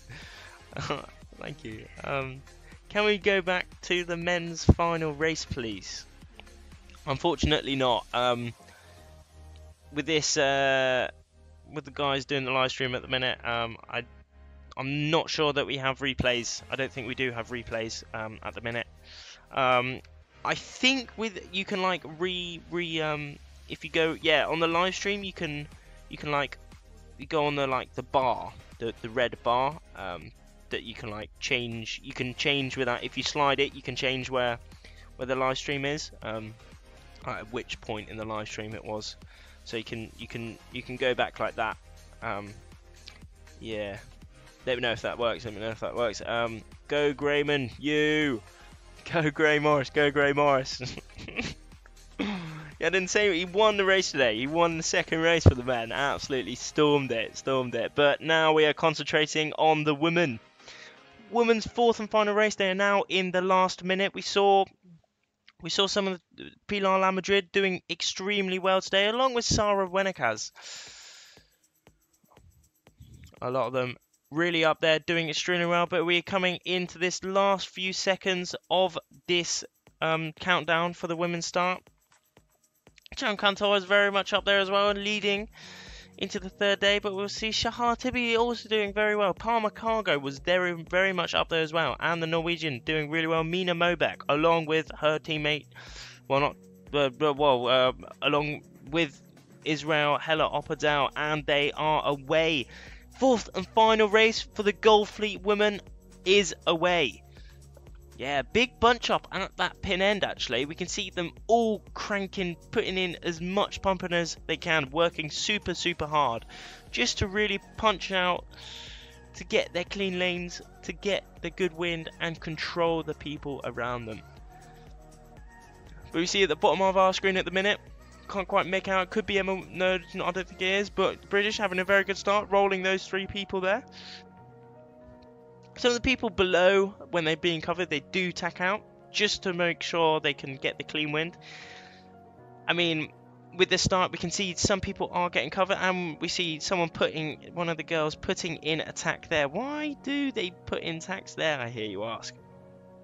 If people are getting covered, covered as in, so for example, on the left of our screen, that Israeli is covering the person below. The person below is getting all the dirty wind, all the messed up wind, meaning that they can't go as fast, they can't go as well as they can. And on the screen there, we have Tamar Steinberg wearing that blue bid, Israel 216, absolutely cranking along. Just to the left, Isla Watson, above her, France 775, and just above her, Germany 33, Lena Erdil. France 775, that's Delphine Kazin. There's a big group here going along. Isla, Tamar, Delphine, Lena. Big group of four, some cranking along here, and Lena putting in the tack now, going off onto this right side, and there is Emma Wilson trying to just avoid these people on starboard coming across. Tamar and Delphine. Tamar putting in her attack now, going off onto the right side. Everything okay? Yeah. Okay.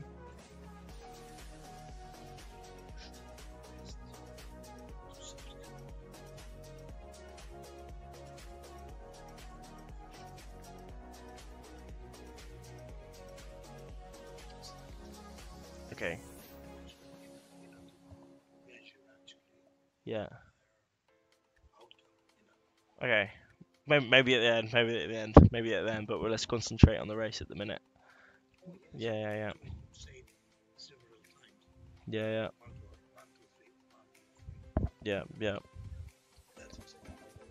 Okay, cool. Okay, cool. Yeah. IQ4 is the way to go though. IQ4 is the way to go.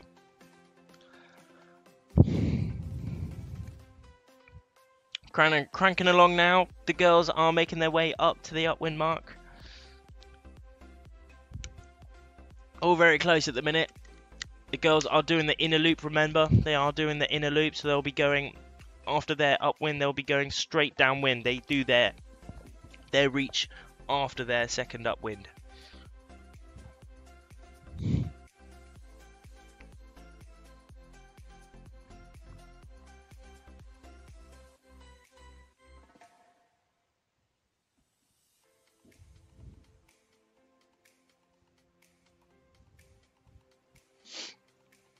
All making their way up onto this big spaced out now, actually. Big, so we can see how after, I mean, it's only maybe a couple minutes after the start, after their start, they are all very spaced out already. You can see the leaders, they are in very much clean air, and they're just keeping going, keeping going. That's the thing about being at the front.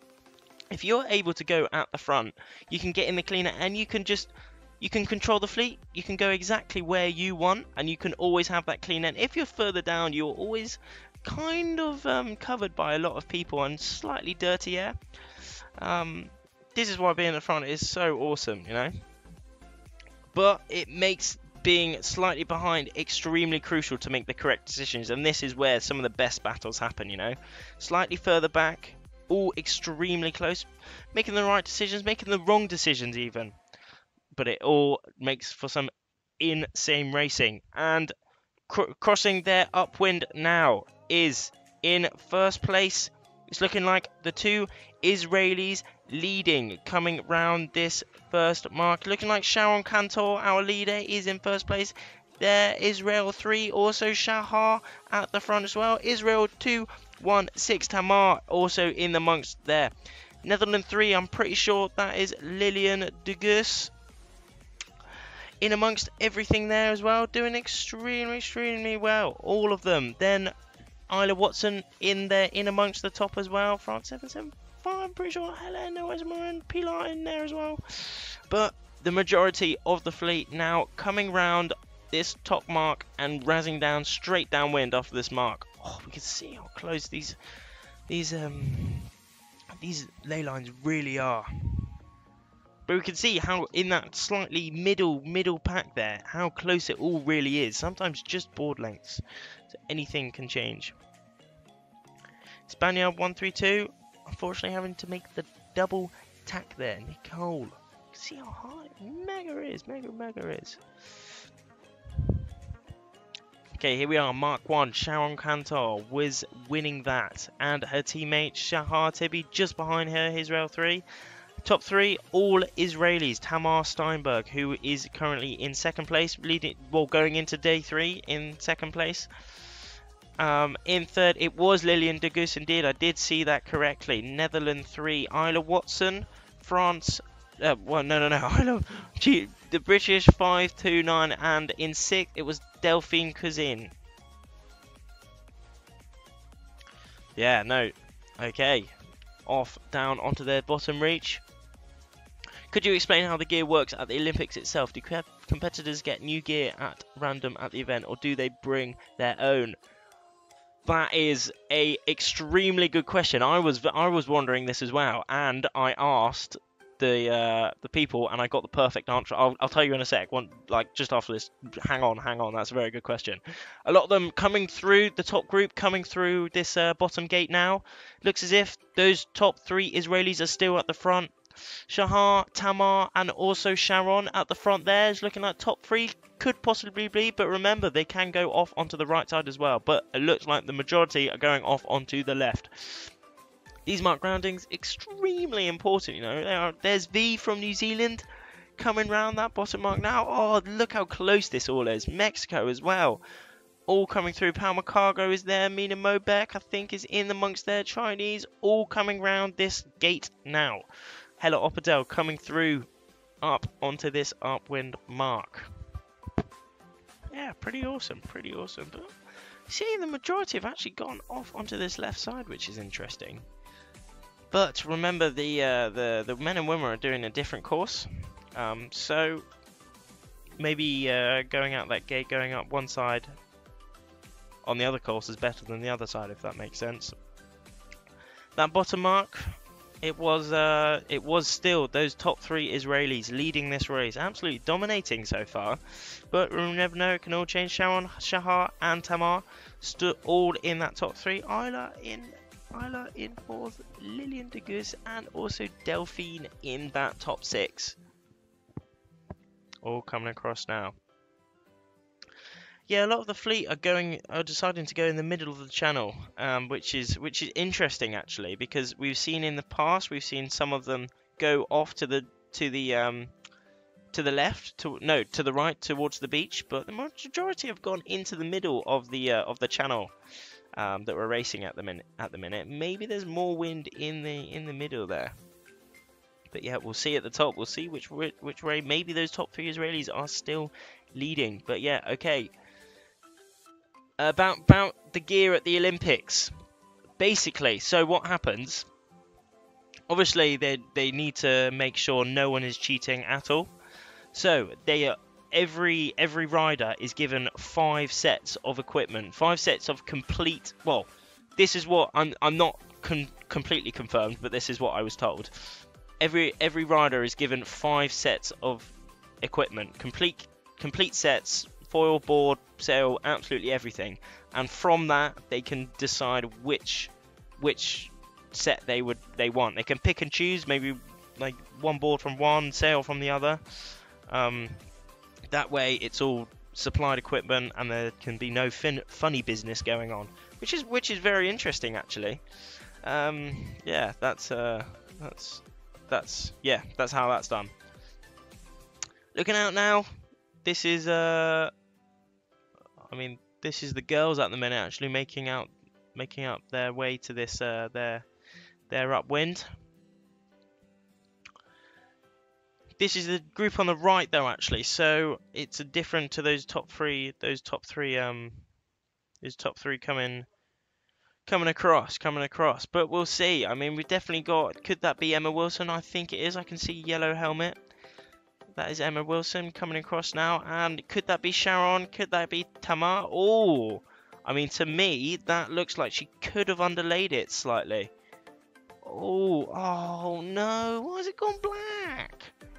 Come on. Oh no. Oh no, she's made it. Just managed to catch it. I think that is Sharon in first place. Sharon Cantor in first place. Israel 390, followed by Israel 3, which is Shahar. Then it is. I couldn't quite say, but a lot of them coming through now. I'm sure Tamar will be up there as well. Israel 216. The top 3, those top 3 Israelis are still leading this race so far, but we'll see at the bottom what they're looking like. Netherlands 3, Lillian de Gus is also up there as well. A lot of them coming through now. A lot of them coming through. Germany 799 is there as well. Isla Watson, GBR 956. Israel 32 is also in amongst there. Kati Spichakov. Emma Wilson as well in there, all in that top group. A lot of these guys coming through now. They've made their upwind. They're now cranking along this top reach. Round this mark to windward. Off to the first, second and third is still Sharon, Shahar and Tamar, all from Israel.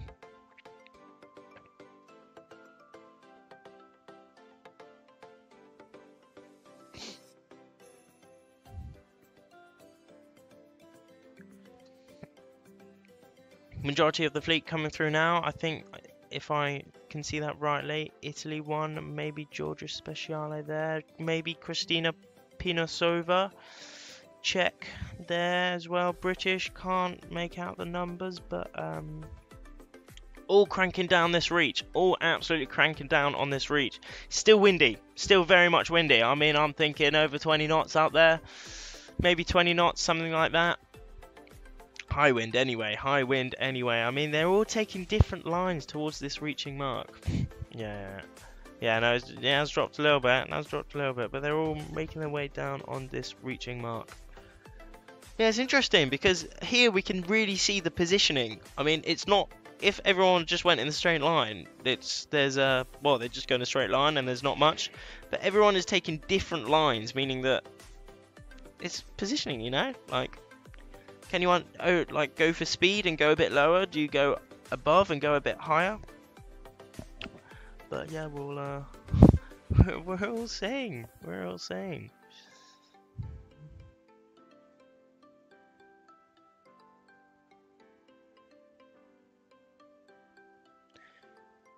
Which is the best place to be at the start? Very, very interesting question. A lot of variables there. A lot of variables. It all depends about the location. Maybe one side has better wind. So if, for example, the left has better wind, you'd probably want to start down that pin end. So you get onto the left before everyone else and maybe go a bit faster, maybe get a bit more height. Or, for example, maybe there's a slight bias on the line, meaning that one end of the line is effectively higher up. You basically get a head start on the start. So yeah, that's a big thing about what all the riders have to do. They have to work out. There's so many variables about the start and where to start. Also, where compared to other people do you want to start? So that's a big thing. What all goes through their heads. But yeah, that's a hard question. It literally is like race by race. It's not. There's never ever like one better place to start. Race by race, all the riders are figuring out where they want to go. But a lot of the Gold Fleet women now making their way around the reaching mark, completed their reach and going down onto this downwind. All coming through. I think that's Georgia Special, Italy 1 maybe. Estonia 1 coming through, and also is Rail 2. I'm pretty sure that is Daniela Peleg coming through. Is that Christina? Could be, I'm not too sure. Check. All making their way down towards their final mark and then towards the finish. You seem to know very well the sport and your commentating is great. Have you got anyone nearby who is actually helping you or trying to? Thank you so much. Thank you very much. I am trying my best. Yeah, keeping up with the sport. I'm loving it. Have you got anyone nearby you? Yeah, I got a dude nearby me. Sat next to me. I mean, I'm pretty much doing it all myself. I mean, you could go and tell it. How much have you helped me so far? Go on, say. Not much. But yeah, I mean, we're getting some. I'm getting some info getting through WhatsApp. Thank you. Yeah. I'm getting some info through people sat at marks. I mean, it's which is very helpful. So trying to, but it's literally sometimes it's not quite right, and it's just numbers as well. So I have to learn all the numbers off by heart, which is quite fun. But yeah, I'm getting no help at all. I'm just seeing. I'm getting the help from the marks, seeing who's rounding the marks. Vaguely, but I'm just seeing what you're seeing on the screen. But yeah, that's no, people are trying to. Yeah, I've been given good hands. Right, cross the line now. It's looking like one of the Israelis coming through now. Yeah, could be Tamar, could be Shahar, could be Sharon. 7-2-1-6. Is that right? I think that was Shahar. Was that 3? I think that was a 3. I think that was Shahar Tibi. A lot of them coming through the line now, though. A lot of them coming through the line. Top group, could that have been Isla coming through now? I think that is Isla Watson having a very good race. Also Lillian de Gus, Netherlands 3 coming through, what I'm seeing on the screen there.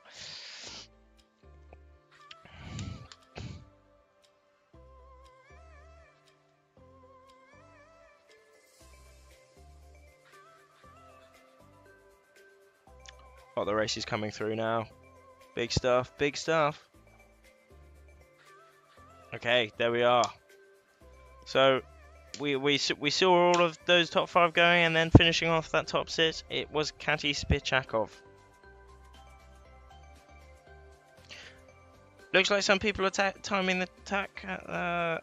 Looks like some people are timing the attack at the wrong moment, just in front of a wave. I'm not an Nike follower, but this seems to me wrong. They get hit by the wave when the board is flat on the water. again, a very, very hard thing to do. Your timing tacks is very, very important, but it's also if you time the tack, if you go round a tack and you time it so you can accelerate in the low bit, so you go down the wave in the tack. So that could be what they're trying to do, but it's super, super hard to time that right. I mean, if you go into the wave and then you can like turn around in the wave and then just zoom out the bottom, I think they're trying to do that. Impressive Israeli team, yeah, they absolutely dominated in this race actually. They came top 3 really, really well.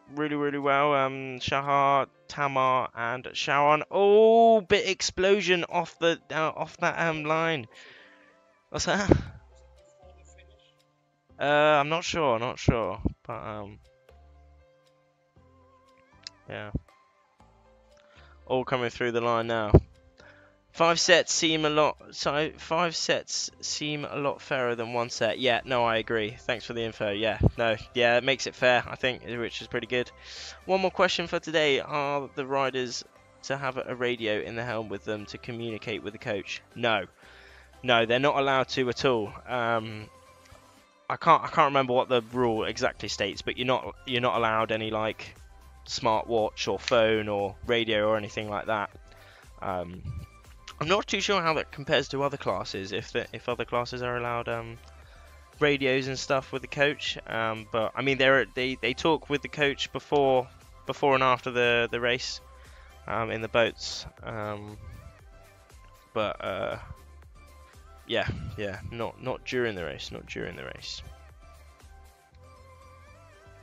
Yo.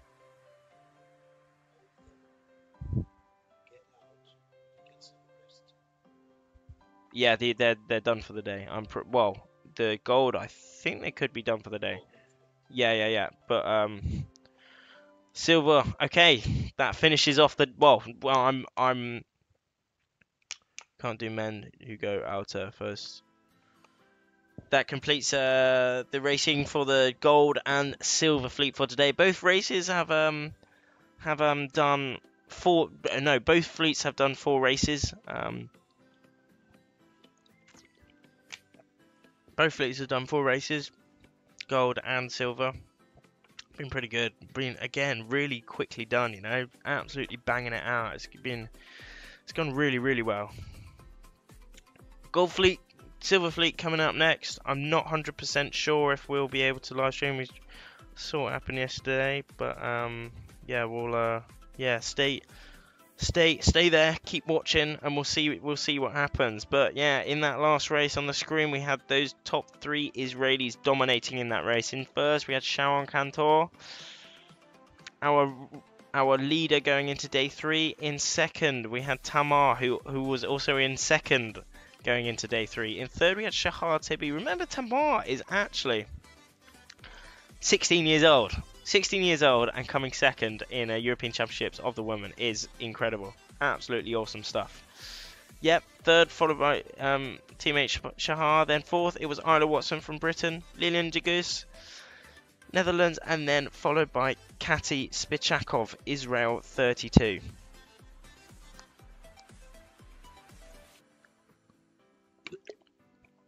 Gone to the whatever screen now. But we'll see what happens.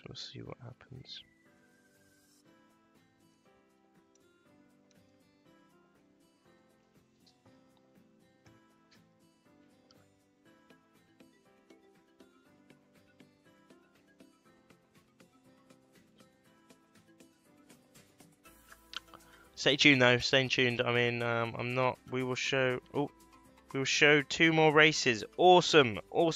Absolutely incredible stuff. That's so sick. Right, stay tuned. We're showing 2 more races of the Silver Fleet.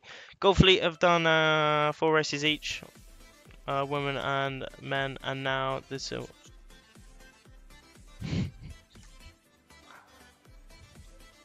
No. Yeah, you've told me. It's okay. It's okay.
Stay tuned though, people. Got some Silver Fleet racing coming up. Can you tell us the schedule for the upcoming days when is the medal race? So, there's been. Oh, let me just give a quick check-a-rooney. Go on my calendar. Right. So racing started on Tuesday. We have 6 days of racing. We're currently on the Thursday, so we had Tuesday, Wednesday full of racing. We're now having Thursday full of racing as well. Friday is more fleet racing.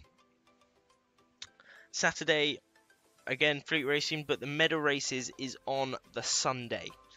So, but as we've had like a fair bit of wind every day, we've been doing course racing every day. But we have to get some slalom racing done, and we also have to get some. We have to get the marathon done as well. But it's quite subjective of when we do that for the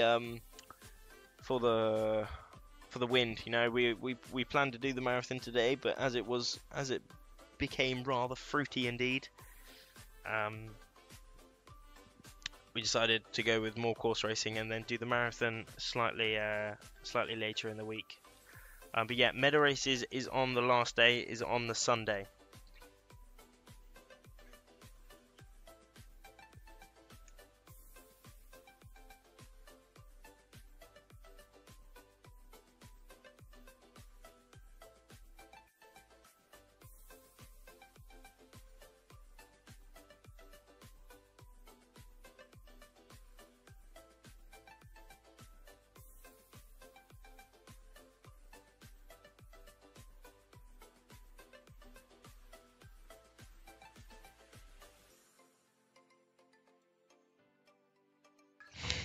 You know what I mean now? Yeah. Well, yeah. This is the thing. You know that it's yeah. It's yeah. No, I completely understand. Yeah.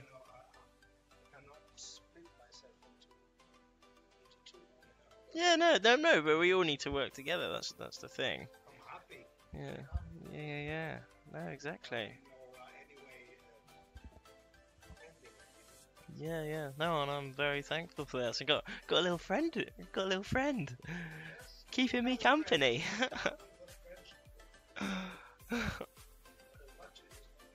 Yeah, no. Cheers, man. No, I really do appreciate it. I mean, the first day I was all lonely. I was all by myself all day.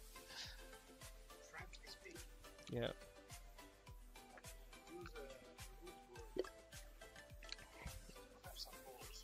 I have some balls. Really?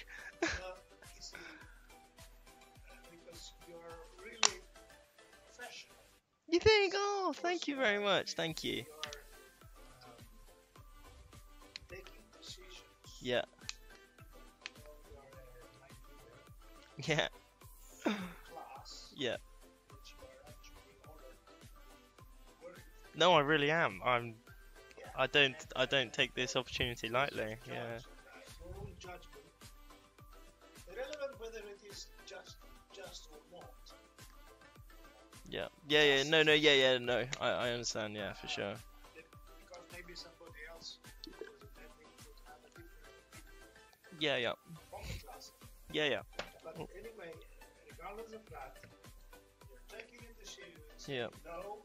Yeah. I will not promote it. Right. Okay. Yeah. Yeah. Well, I mean, I've always. So, being a Greek, I should not be offended. Right. Okay. I'm not, Yeah. because I respect your opinion. Okay. Yeah. No. Although I've been Coming up to the start now. Yeah. made Yeah. No, it's all good. several times. Coming up to the start now. Yeah. Yeah. No. Yeah. We will. Propagate, We will further in the. the subscription to Yeah. Hellenic Federation. Yeah. Right. Okay. Coming up to the start now. Sick stuff. Here we are. Silver Fleet racing coming up on the coming up now. Gold fleet have done, and now silver are coming up. I'm pretty sure this is the men silver fleet, their first race here on day 3. How will this start going? Probably the last seconds coming up into this last bit, and off they pop. That looked like a very all clear start. All clear start. Good start from everyone there.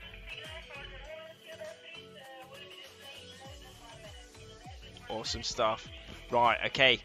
Gold fleet, no, silver fleet boys are away on this day 3 here in Patras. Level in this still absolutely insane. I mean, after the 2 days, Tuesday and Wednesday, we did split the fleets into gold and silver. Top half in gold, bottom half in silver. Gold have raced already, and now we're concentrating on the silver fleet here in Patras. Absolutely cranking along.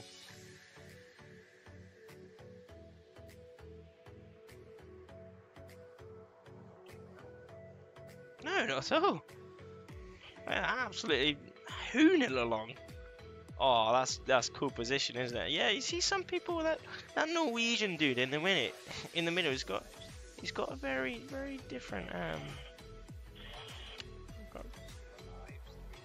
got very. Is the Q, is the IQ?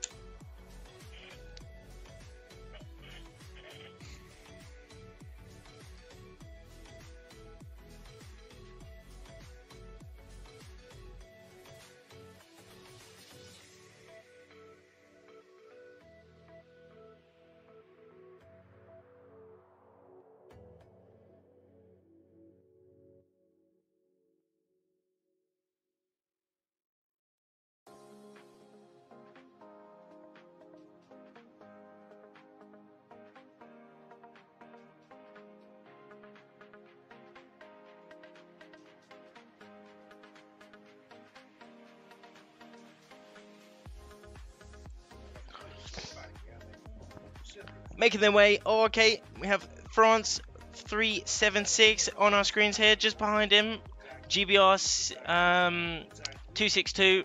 That is Max Beeman cranking along. Croatia 715 as well. These 3 guys are absolutely hooning along on their first leg of the upwind. Oh, crashing by waves. As big as a wave. There are some really big ones around here, actually. Very big ones. Croatia 751, that is Luka Mratovic. Just above him, Max Beamer from Britain. I know he will be wanting to put in some very good results here. Actually, he just missed out on the silver. He had a few problems, but it's coming along now. It's coming along. Poland 48 on the screen now. Absolutely cranking up wind, you know, like really hooning it,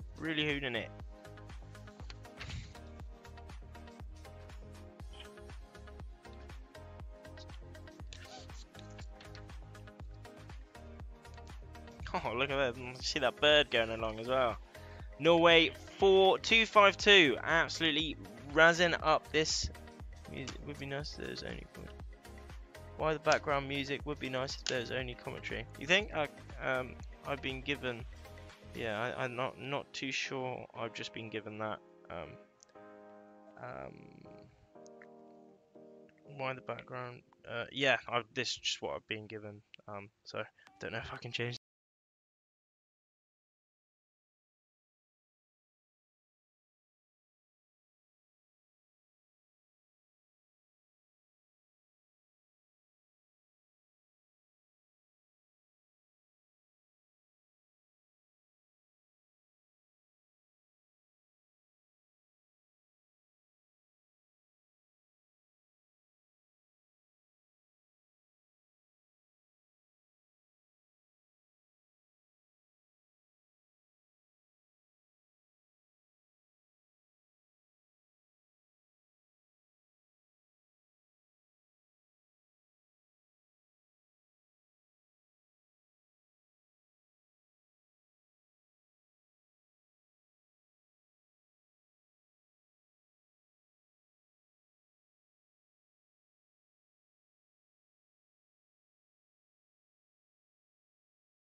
IQ class is where it's at. We usually have some cool videos on there. IQ foil class, YouTube. We do have the pretty sure we have previous live streams up there as well. All cool videos as well. So yeah, definitely subscribe to the IQ class as well. Okay. Complete. So, how many races have we done today? We've done a lot. We've had 4 for the gold men, 4 for the gold women, and we've just completed our first for the silver women and for the silver men. Back to the banner or whatever. Lovely banner. It would be nice to have a little camera out. Just seeing the water would be cool. But yeah.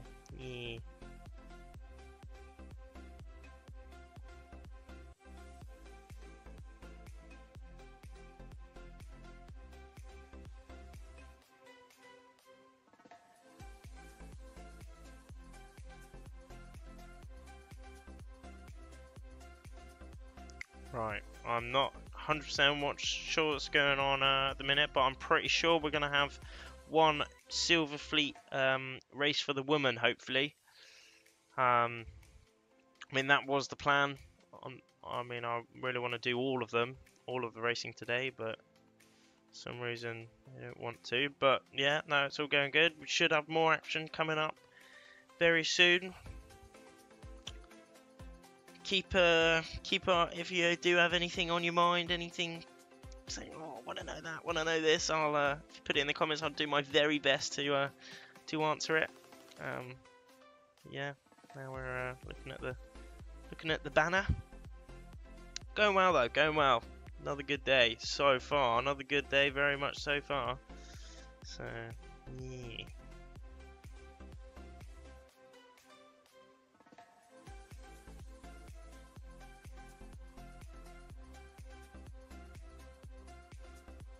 I'm still lost with this silver gold racing stuff. So, Kian, basically, at the start of the competition, the because there's so many people, so many men and so many women in this competition, they can't all race at the same time. So that means they have to split it in 2, sometimes even 3 if there's enough. But we have, so for the men we have 114, for the women we have 89. 89, let's go with the women. There's 89 on one course is a bit too much safety and all that, so they do split them in 2. The first 2 days, well, the first 2 days it's a bit funky with all the racing stuff, but to make it easy, the first 2 days, if there's racing, is like split into 2, obviously, like sorry, let's start this again. After day 2, no, at the start of the competition, there are 2 fleets. These fleets are evenly, in theory, evenly matched. So and these run off the world sailing rankings. So the first overall goes in one fleet, second overall goes in the other fleet, third goes in the other fleet, and so on. If that makes sense. So they're meant to be even. And then after the second 2 days, after the 2 days, if there's racing, they split into gold and silver, meaning that the top half overall goes into gold fleet, bottom half goes into silver fleet, and from there, like, those fleets are kept for the whole rest of the competition. So, for example, there's 44 for the women in each fleet. If you're in gold, the worst that you could do is 44th. If you're in silver, the best that you could do is 45th, if that makes sense. Yeah, this way can be quite tough sometimes, because if you have 2 bad days to start your competition, it does make it, if you go into a lower fleet that you want to be, you can't progress any further within that fleet, which makes it quite hard. But it just means you have to be on your game all the time, every day, just on your game. Yeah, hopefully that enlightens you a bit. That was a bit of a wordy one, sorry, but yeah. After first 2 days, even fleets. After 2 days, they're split top half, bottom half, and then for the remaining day, it's just the top 10 for the meta race. Well done, Israel. Yeah, very well done. The Israeli girls are doing very well in that last race that we saw of the gold fleet, getting all top 3. So yeah, it's going pretty good. I understand now, but they also have blue and yellow. How do they rank that? Blue and yellow is the groups that are assigned in that first 2 days, because obviously you don't have gold and silver in those first 2 days as they are evenly matched. So that's just what they're called before the gold and silver is yellow and blue. Hopefully that helps. Subscribe to Hailing. Yeah, we got that already. Subscribe. Cool.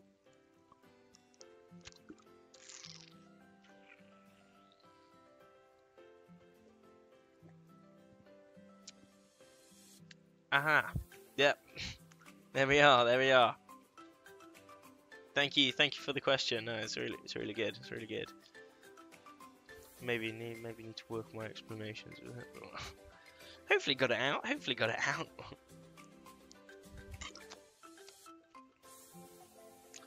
Looking out onto the course at the minute, a lot of the races finishing their first of the day for these 2 silver fleets. A lot of the riders on the boats, on the power boats, on the ribs, maybe getting a bite to eat, getting rehydrated, fueling up, and also getting some tips from their coaches, because all these coaches are, well, that's who they're coaching, that's their lives at the minute, like trying to get them as best as possible. So they're watching meticulously each of their students' races to see where they can improve on. So if they can improve race by race, that's just gonna be awesome. So yeah, that's why they I think most people have lots of coaches. Each country has their coaches. There's lots of squads going on here between countries, like national teams, stuff like that, and then also some international teams where two people work together. So for example, I think I know the German team. I think Ritas from Lithuania might be training with Bastian Kurdo as well, maybe. I think so. Also the WoW Girls team. Hella Oppadal is doing it very well at the minute. She's Norwegian and she's training with Elena Sandera from Switzerland. So another international team there. It's all just what people like, really. Right, I'm just gonna once again thank you. You are the best. Thank you so much, Kian. Thank you. You're the best as well, man. You are the best. Thank you. I'm just gonna nip. Oh no, is this the start? Okay. My toilet break will have to wait. Start coming up. This is the I'm pretty sure this is the boys again. Yep, this is the it's boys.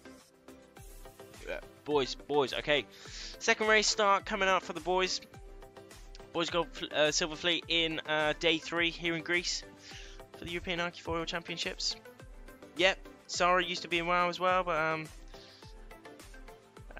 moved on to a different team. Yeah, people all swapping teams. I mean, this is going in and out of teams, seeing where they can progress as possible. But yeah, off we pop. Some few people going off on port. Oh, what? Okay, the silver fleet has gone. Right, lovely.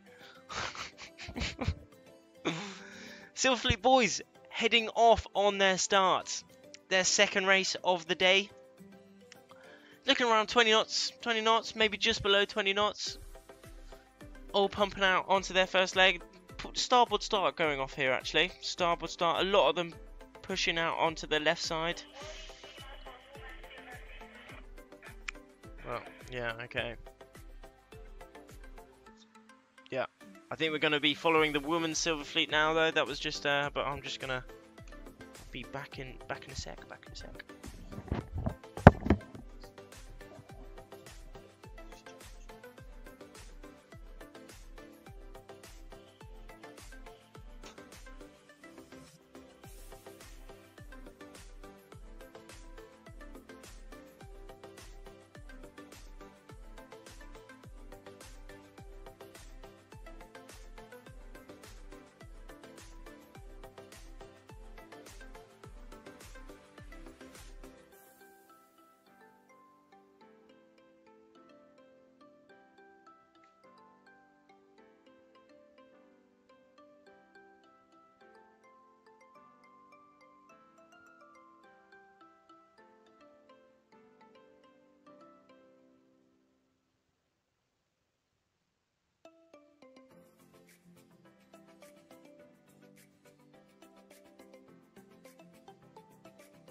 Back in the game.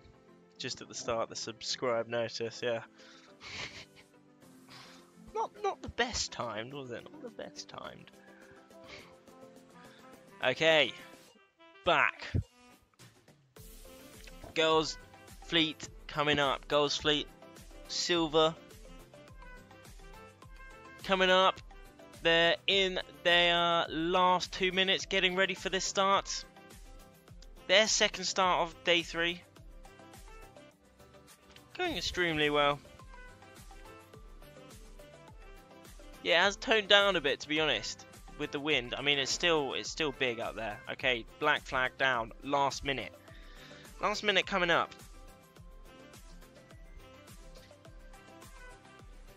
All powering up. All starting to get foiling. All getting mega prepared for this last minute. White flag is up on the boat. That means it is the girls' Silver Fleet coming. There we are. That's a good shot, actually. That's a good shot. Yeah, lovely, lovely. Keep it on that. Let's keep it on that. 30 SD. Start very soon. 30 seconds.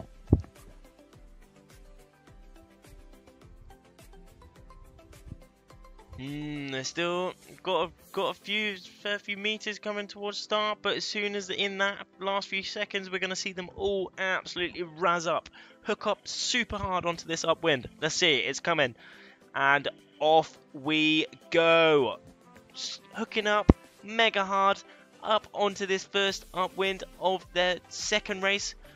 Girls Fleet here in Patras for the European IQ Foil Championships. If you're in the middle here at the bottom of our screen, they've all got fairly clean lanes, managing to go well up onto this left side of this race.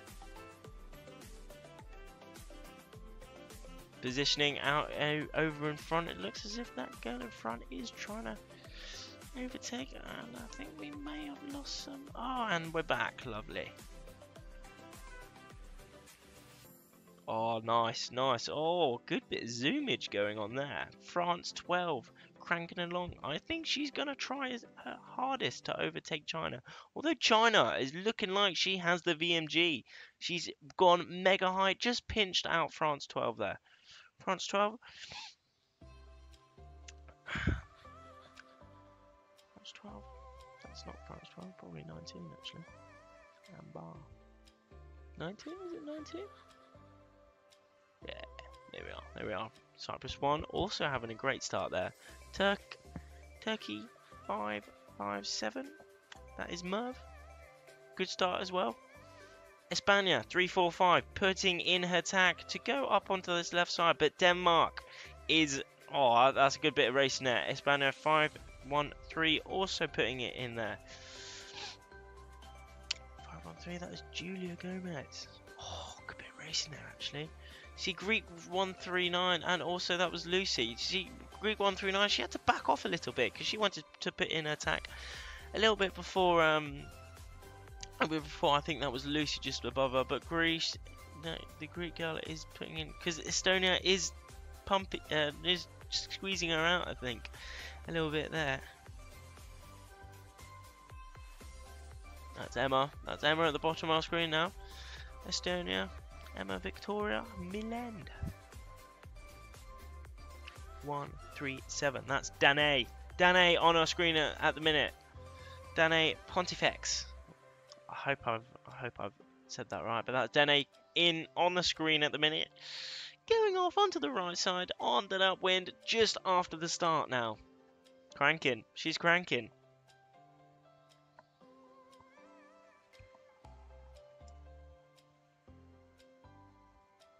Good little zoom out there.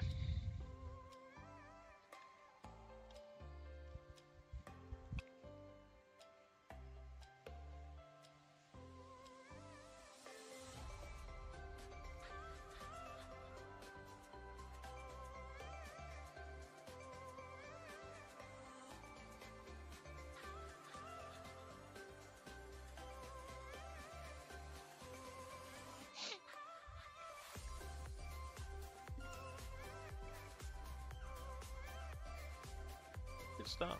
Good stuff. No. Are you? Do you want to say something? No? You're listening to music? Oh, fair enough. Oh, right. Ah, no, I'm not listening to music. Yeah. No, I'm watching the thing. I'm listening to music. Lovely, lovely, love it. Oh, Brazil coming through, putting in the attack. She's gone quite far actually compared to the others, but all these girls on that left side at the minute coming through on port. We'll see where they think that ley line is. But on the right, just missed out of our screen now. But yeah, there we are. That yellow buoy, that is where they are all headed up to. All tacking onto that ley line. Who will make this ley line? Oh, it's looking close. We've seen early in the week, actually. We've seen sometimes underlaying it, but always it's mega close. Oh, Cyprus 1 looking like she's having an insanely good race at the minute. Natasa Lapa looks as if, to me, that could be in. She could be in the lead, but it all matters if she's tacked onto that correct ley line. You never know. Right. Upwind mark here. Let's see who rounds it. That's a good shot. Let's keep it on there. Yeah, it looks like Natasa is leading into this first mark behind her. Yeah, it is Italy 25. Italy 25 in second. That is Sophia Renner. And just behind her, France 1-8. France 1-8. That is Lucy Belboch in third place, followed by GBR 667. I think that is Jenny Roberts. Then Estonia 3-2-1, followed by Emily Hall, GBR 714. All this big fleet coming through now, mid stuff coming through now on this upwind mark. Oh, it's rough. You can see how rough it really is when you just underlay that, because you have everyone else coming through and you have to give way. This is why the girl on the screen at the minute is just stopped, because the people all on port with their right hand forward, remember. Okay, in first round in that top mark, it was Natasa, followed by Sophia Renner from Italy. Then Lucy Belboch from France. France 1-8. GBR 667 next. Jenny Roberts. Lark Bullhansen. Denmark 3-2-1. And in sixth, Emily Hall. Good stuff. Good stuff. They're now making their way down onto this bottom reach. No, bottom downwind, I mean. Remember, the girls are doing the inner loop, so they do their downwind before this reach. Looks like Natasa Lapa from Cyprus was in the lead of this race. But that top three were very close, actually, extremely close. Not much separating them at all. Let's see what it's looking like at the bottom up. We see in the distance, well, not in the distance, but you can see both boys on there at the minute. That is the gate. They can go either side. Well, they go through the gate and off either side, depending on which side they would like to choose. No, maybe they want to go off the left, maybe they want to go off the right, depending on where the wind is, where the shifts are. All taken into account. Right, okay, approaching this bottom gate. And it's France 1-8. France 1-8. That is Lucy Belboc taking the first place, I think, followed by Sophia Renner, I think, and then Cyprus 1, Natasa in third place. It looks like she's been slightly overtaken by Lucy and Sophia. They've had a really good race so far. And in fourth, it is Jenny Roberts. A lot of them coming through now. A lot of them coming through now. This bottom gate. And we have Turkey. That could be Merve coming off onto the right side. But the majority of the people are actually going off onto this left side. They're rounding it to starboard with their right hand forward. Still a few going off onto this right side though. Majority going on our screen now, going onto that left.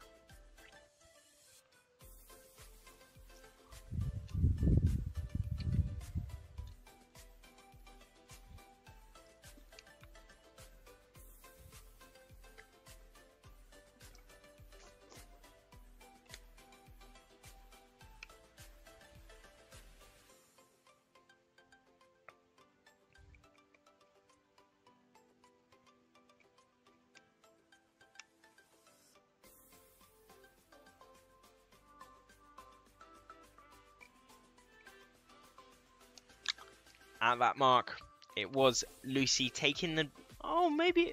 Okay, it looks as if she has taken the lead at the minute, followed by Sophia Renner from Italy.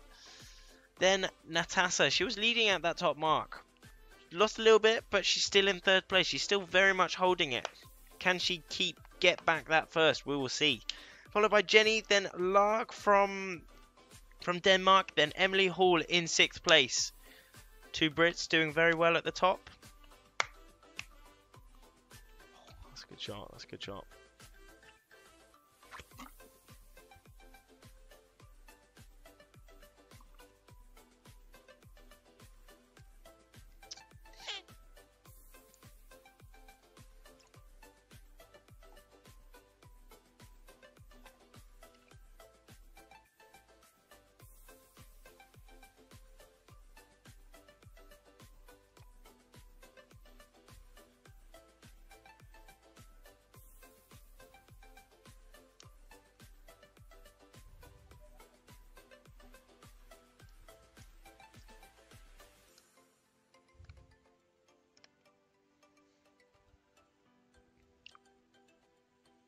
Girls Fleet, it's their second race of the day.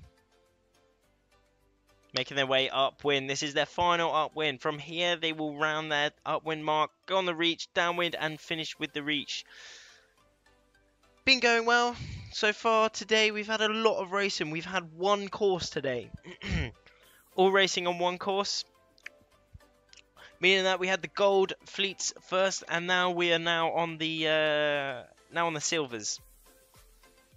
Here we're watching the girls silver fleet cranking along on their last upwind of the race.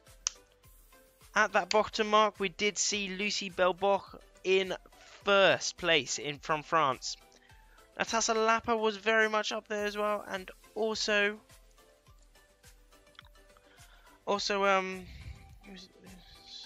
to remember. It was Sophia Renner was also up there as well. That top three. Right, here we are with that upwind mark. I'm pretty sure this is the top upwind mark. So coming through now. Oh, it's looking like Lucy Belboc has taken the maybe taken the lead even. Maybe Sophia Renner was also there as well. Jenny Roberts is coming through. Natasha Lapper and Chinese girl is also China 7 has also come through. Hinshu Lu come through, and also I think that might be Merv crossing that upwind mark. Merve.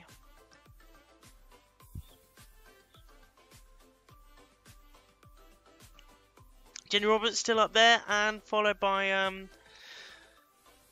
Emily Hall, also very much there. Yeah, Merve was there as well. Lark from Denmark. I think Tuva there as well. Spania 3, 4, 5. Maya actually was there. Majority of this Silver Fleet now rounding their upper.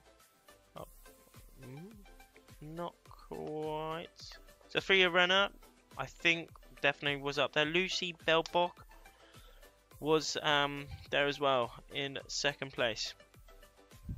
Tuva, not 100% if she was there. She's definitely near the top, going really well. Natasha Lapper doing in 5th, and in 6th, Jenny Roberts. Right, let's see this reach. Let's see this reach. Going to be cranking along this reach to the third, well, penultimate mark. Going to be crossing round. Let's hear this. Let's see here.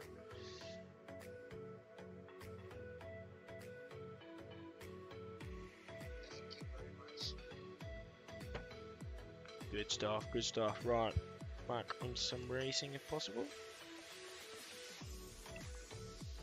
That would be sick.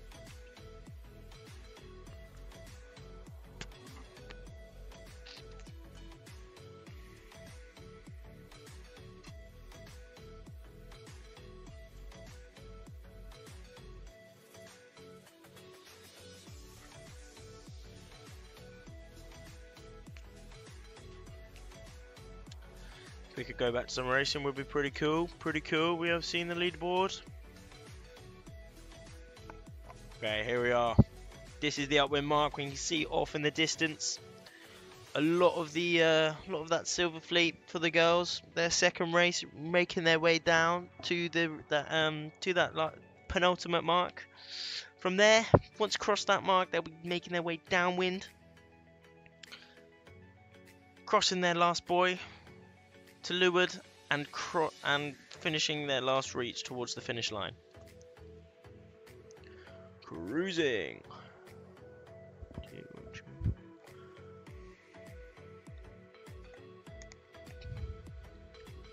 There, I saw that was Emily Hall, I think. She's very much up there. Tuva, that she could have been up there as well. Might be Maya.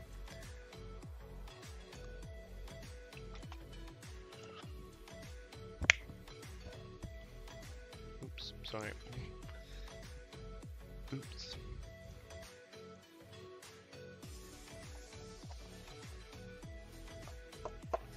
Well, I'm coming through now. Australia 420. Samantha Costin coming through there.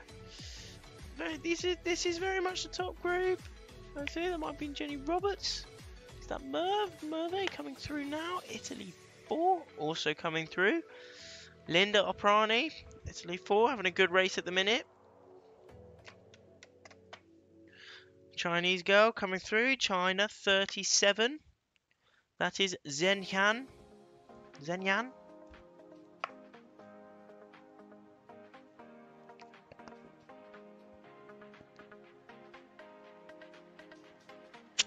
At their penultimate mark, right.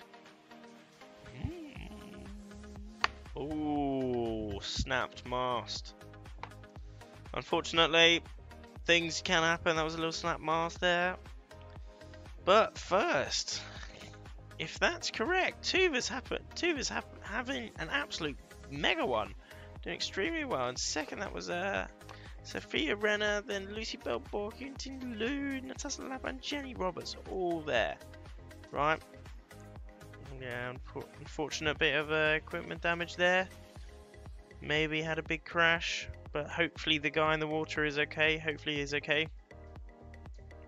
He looks alright. It's always the main thing, that the riders are okay, and he looks like he's all okay, which is good. Let's see how this race for the girls pans out though, if possible. Yeah. Okay. Okay. Right. I'm out here. Thank you. See you tomorrow. No, thank you very much, Kian, for joining us. I'll see you tomorrow. Make sure to tune in tomorrow. See you around. See you around. See you in a bit, mate. Alright, yeah, I just got some info that once the girls finish the it might this will be ended straight away after this race. So if it's ended before, yeah, well we'll see. Right, okay. Let's hopefully see some people going through the lines. Right, Tuva Oppadell winning that her second race. Insane stuff from Tuva there, followed by Sophia Renner. Lucy Belbock was in there as well. Cyprus won. Natasha Lapa was also in that top 4 as well. But mega well done to Tuva, clutching the dub, clutching the win there. Absolutely sick. I'm pretty sure she's still under 19. Also, after that group, it was Jenny Roberts was definitely there as well in that stuff. Merve Vatan was also in that top group as well. Lark from Denmark, 321. China 7 also in there as well. I think that's Emily Hall coming across our screen now. Yeah, Emily Hall indeed. Maybe Bruna from Brazil. All coming through now. Japan. Okay, top 6 of that race. Tuva Oppadell winning that race. Absolutely sick. That's wicked. In second, Sophia Renner, Italy 25. Good race from her. Lucy Belbock, third. Good stuff. Can I see that again? Maybe not, but I can't quite remember. Jenny was up there as well. Lark was up there as well. Natasha Lapa also in 4th place there. Good stuff. Right, all coming across the screen now. Finishing their second race for the girls' Silver Fleet here in Greece. Good stuff. Good stuff. Okay, top 6 again. Tuva, Sophia, Lucy, Natasha, Jenny, and Merve. Oh. Once again, thank you. You are the best. Thanks for everything. No, thank you. Thank you so much for joining us. Thank you very much. Thank you. Make sure to tune in tomorrow as well. I mean, we're just witnessing the last the finishing of the second race for the girls Silver Fleet here in Greece. Let's watch the end of this. But yeah, no, it's been a good day. Another really good day. Good day here. Okay, and got up the overall ranking so far. Nothing confirmed yet. Maybe some protests, but in first, Sebastian Kerdel has taken the lead from Nicholas Goyard. Didn't have quite so much of a good day. Got some others than first. Luke Van Opsieland in second, then followed by Niklas Howie from the Netherlands in 4th, followed by Thomas Goyard. He had a very good day. He's moved right up the rankings into 5th place. Awesome stuff from Thomas there. Then next, Kieran Badlow, 6th. And Italy 150 in 7th, Nicolo Renner, and then Gray Morris. Go Gray Morris is in 8th place. He's inside that top 10. Our first under 21. Gray Morris is in that top 10. He's in 8th. Followed by, can we go down a bit? Go down. Long life for the windsurf. Very much so. Very much. It's sick. Loving it. All this progression, all this technology of windsurfing. Oh, I love it. I do love it. I still love to go on the fin every now and then. I do love Horny as well. I'm actually going to Defi as well. Go on the fin. Have a good time. And here up the girls. Sharon Contour in the lead still, and Tamar Steinberg in 2nd place. She's still in 2nd place. Pilar has taken the 3rd. Shahar Tibi in 4th. 5th, Sarah Renekaz, and in 6th, Isla Watson. Norway 332 in 7th, Mina Momek, and I can just see that in 8th, it's Palma Cargo. Today it looks as if the rankings have all split up a little bit, but Sharon Cantor is still in that lead. And in the lead for the men, it is our world champion, 2022 world champion, is Sebastian Kerdel. Right, that's I've got got the signal for the end. Thank you everyone. Thank you everyone so much for joining us. Make sure to join us tomorrow as well. Thank you so much for sticking around. Hope it's been good. It's been a decent day today, and we'll all see you tomorrow. Make sure to join us tomorrow. See you around. See you around. Thank you so much. See ya. 8,000 viewers. Right, there we are. See you in a bit. See you in a bit.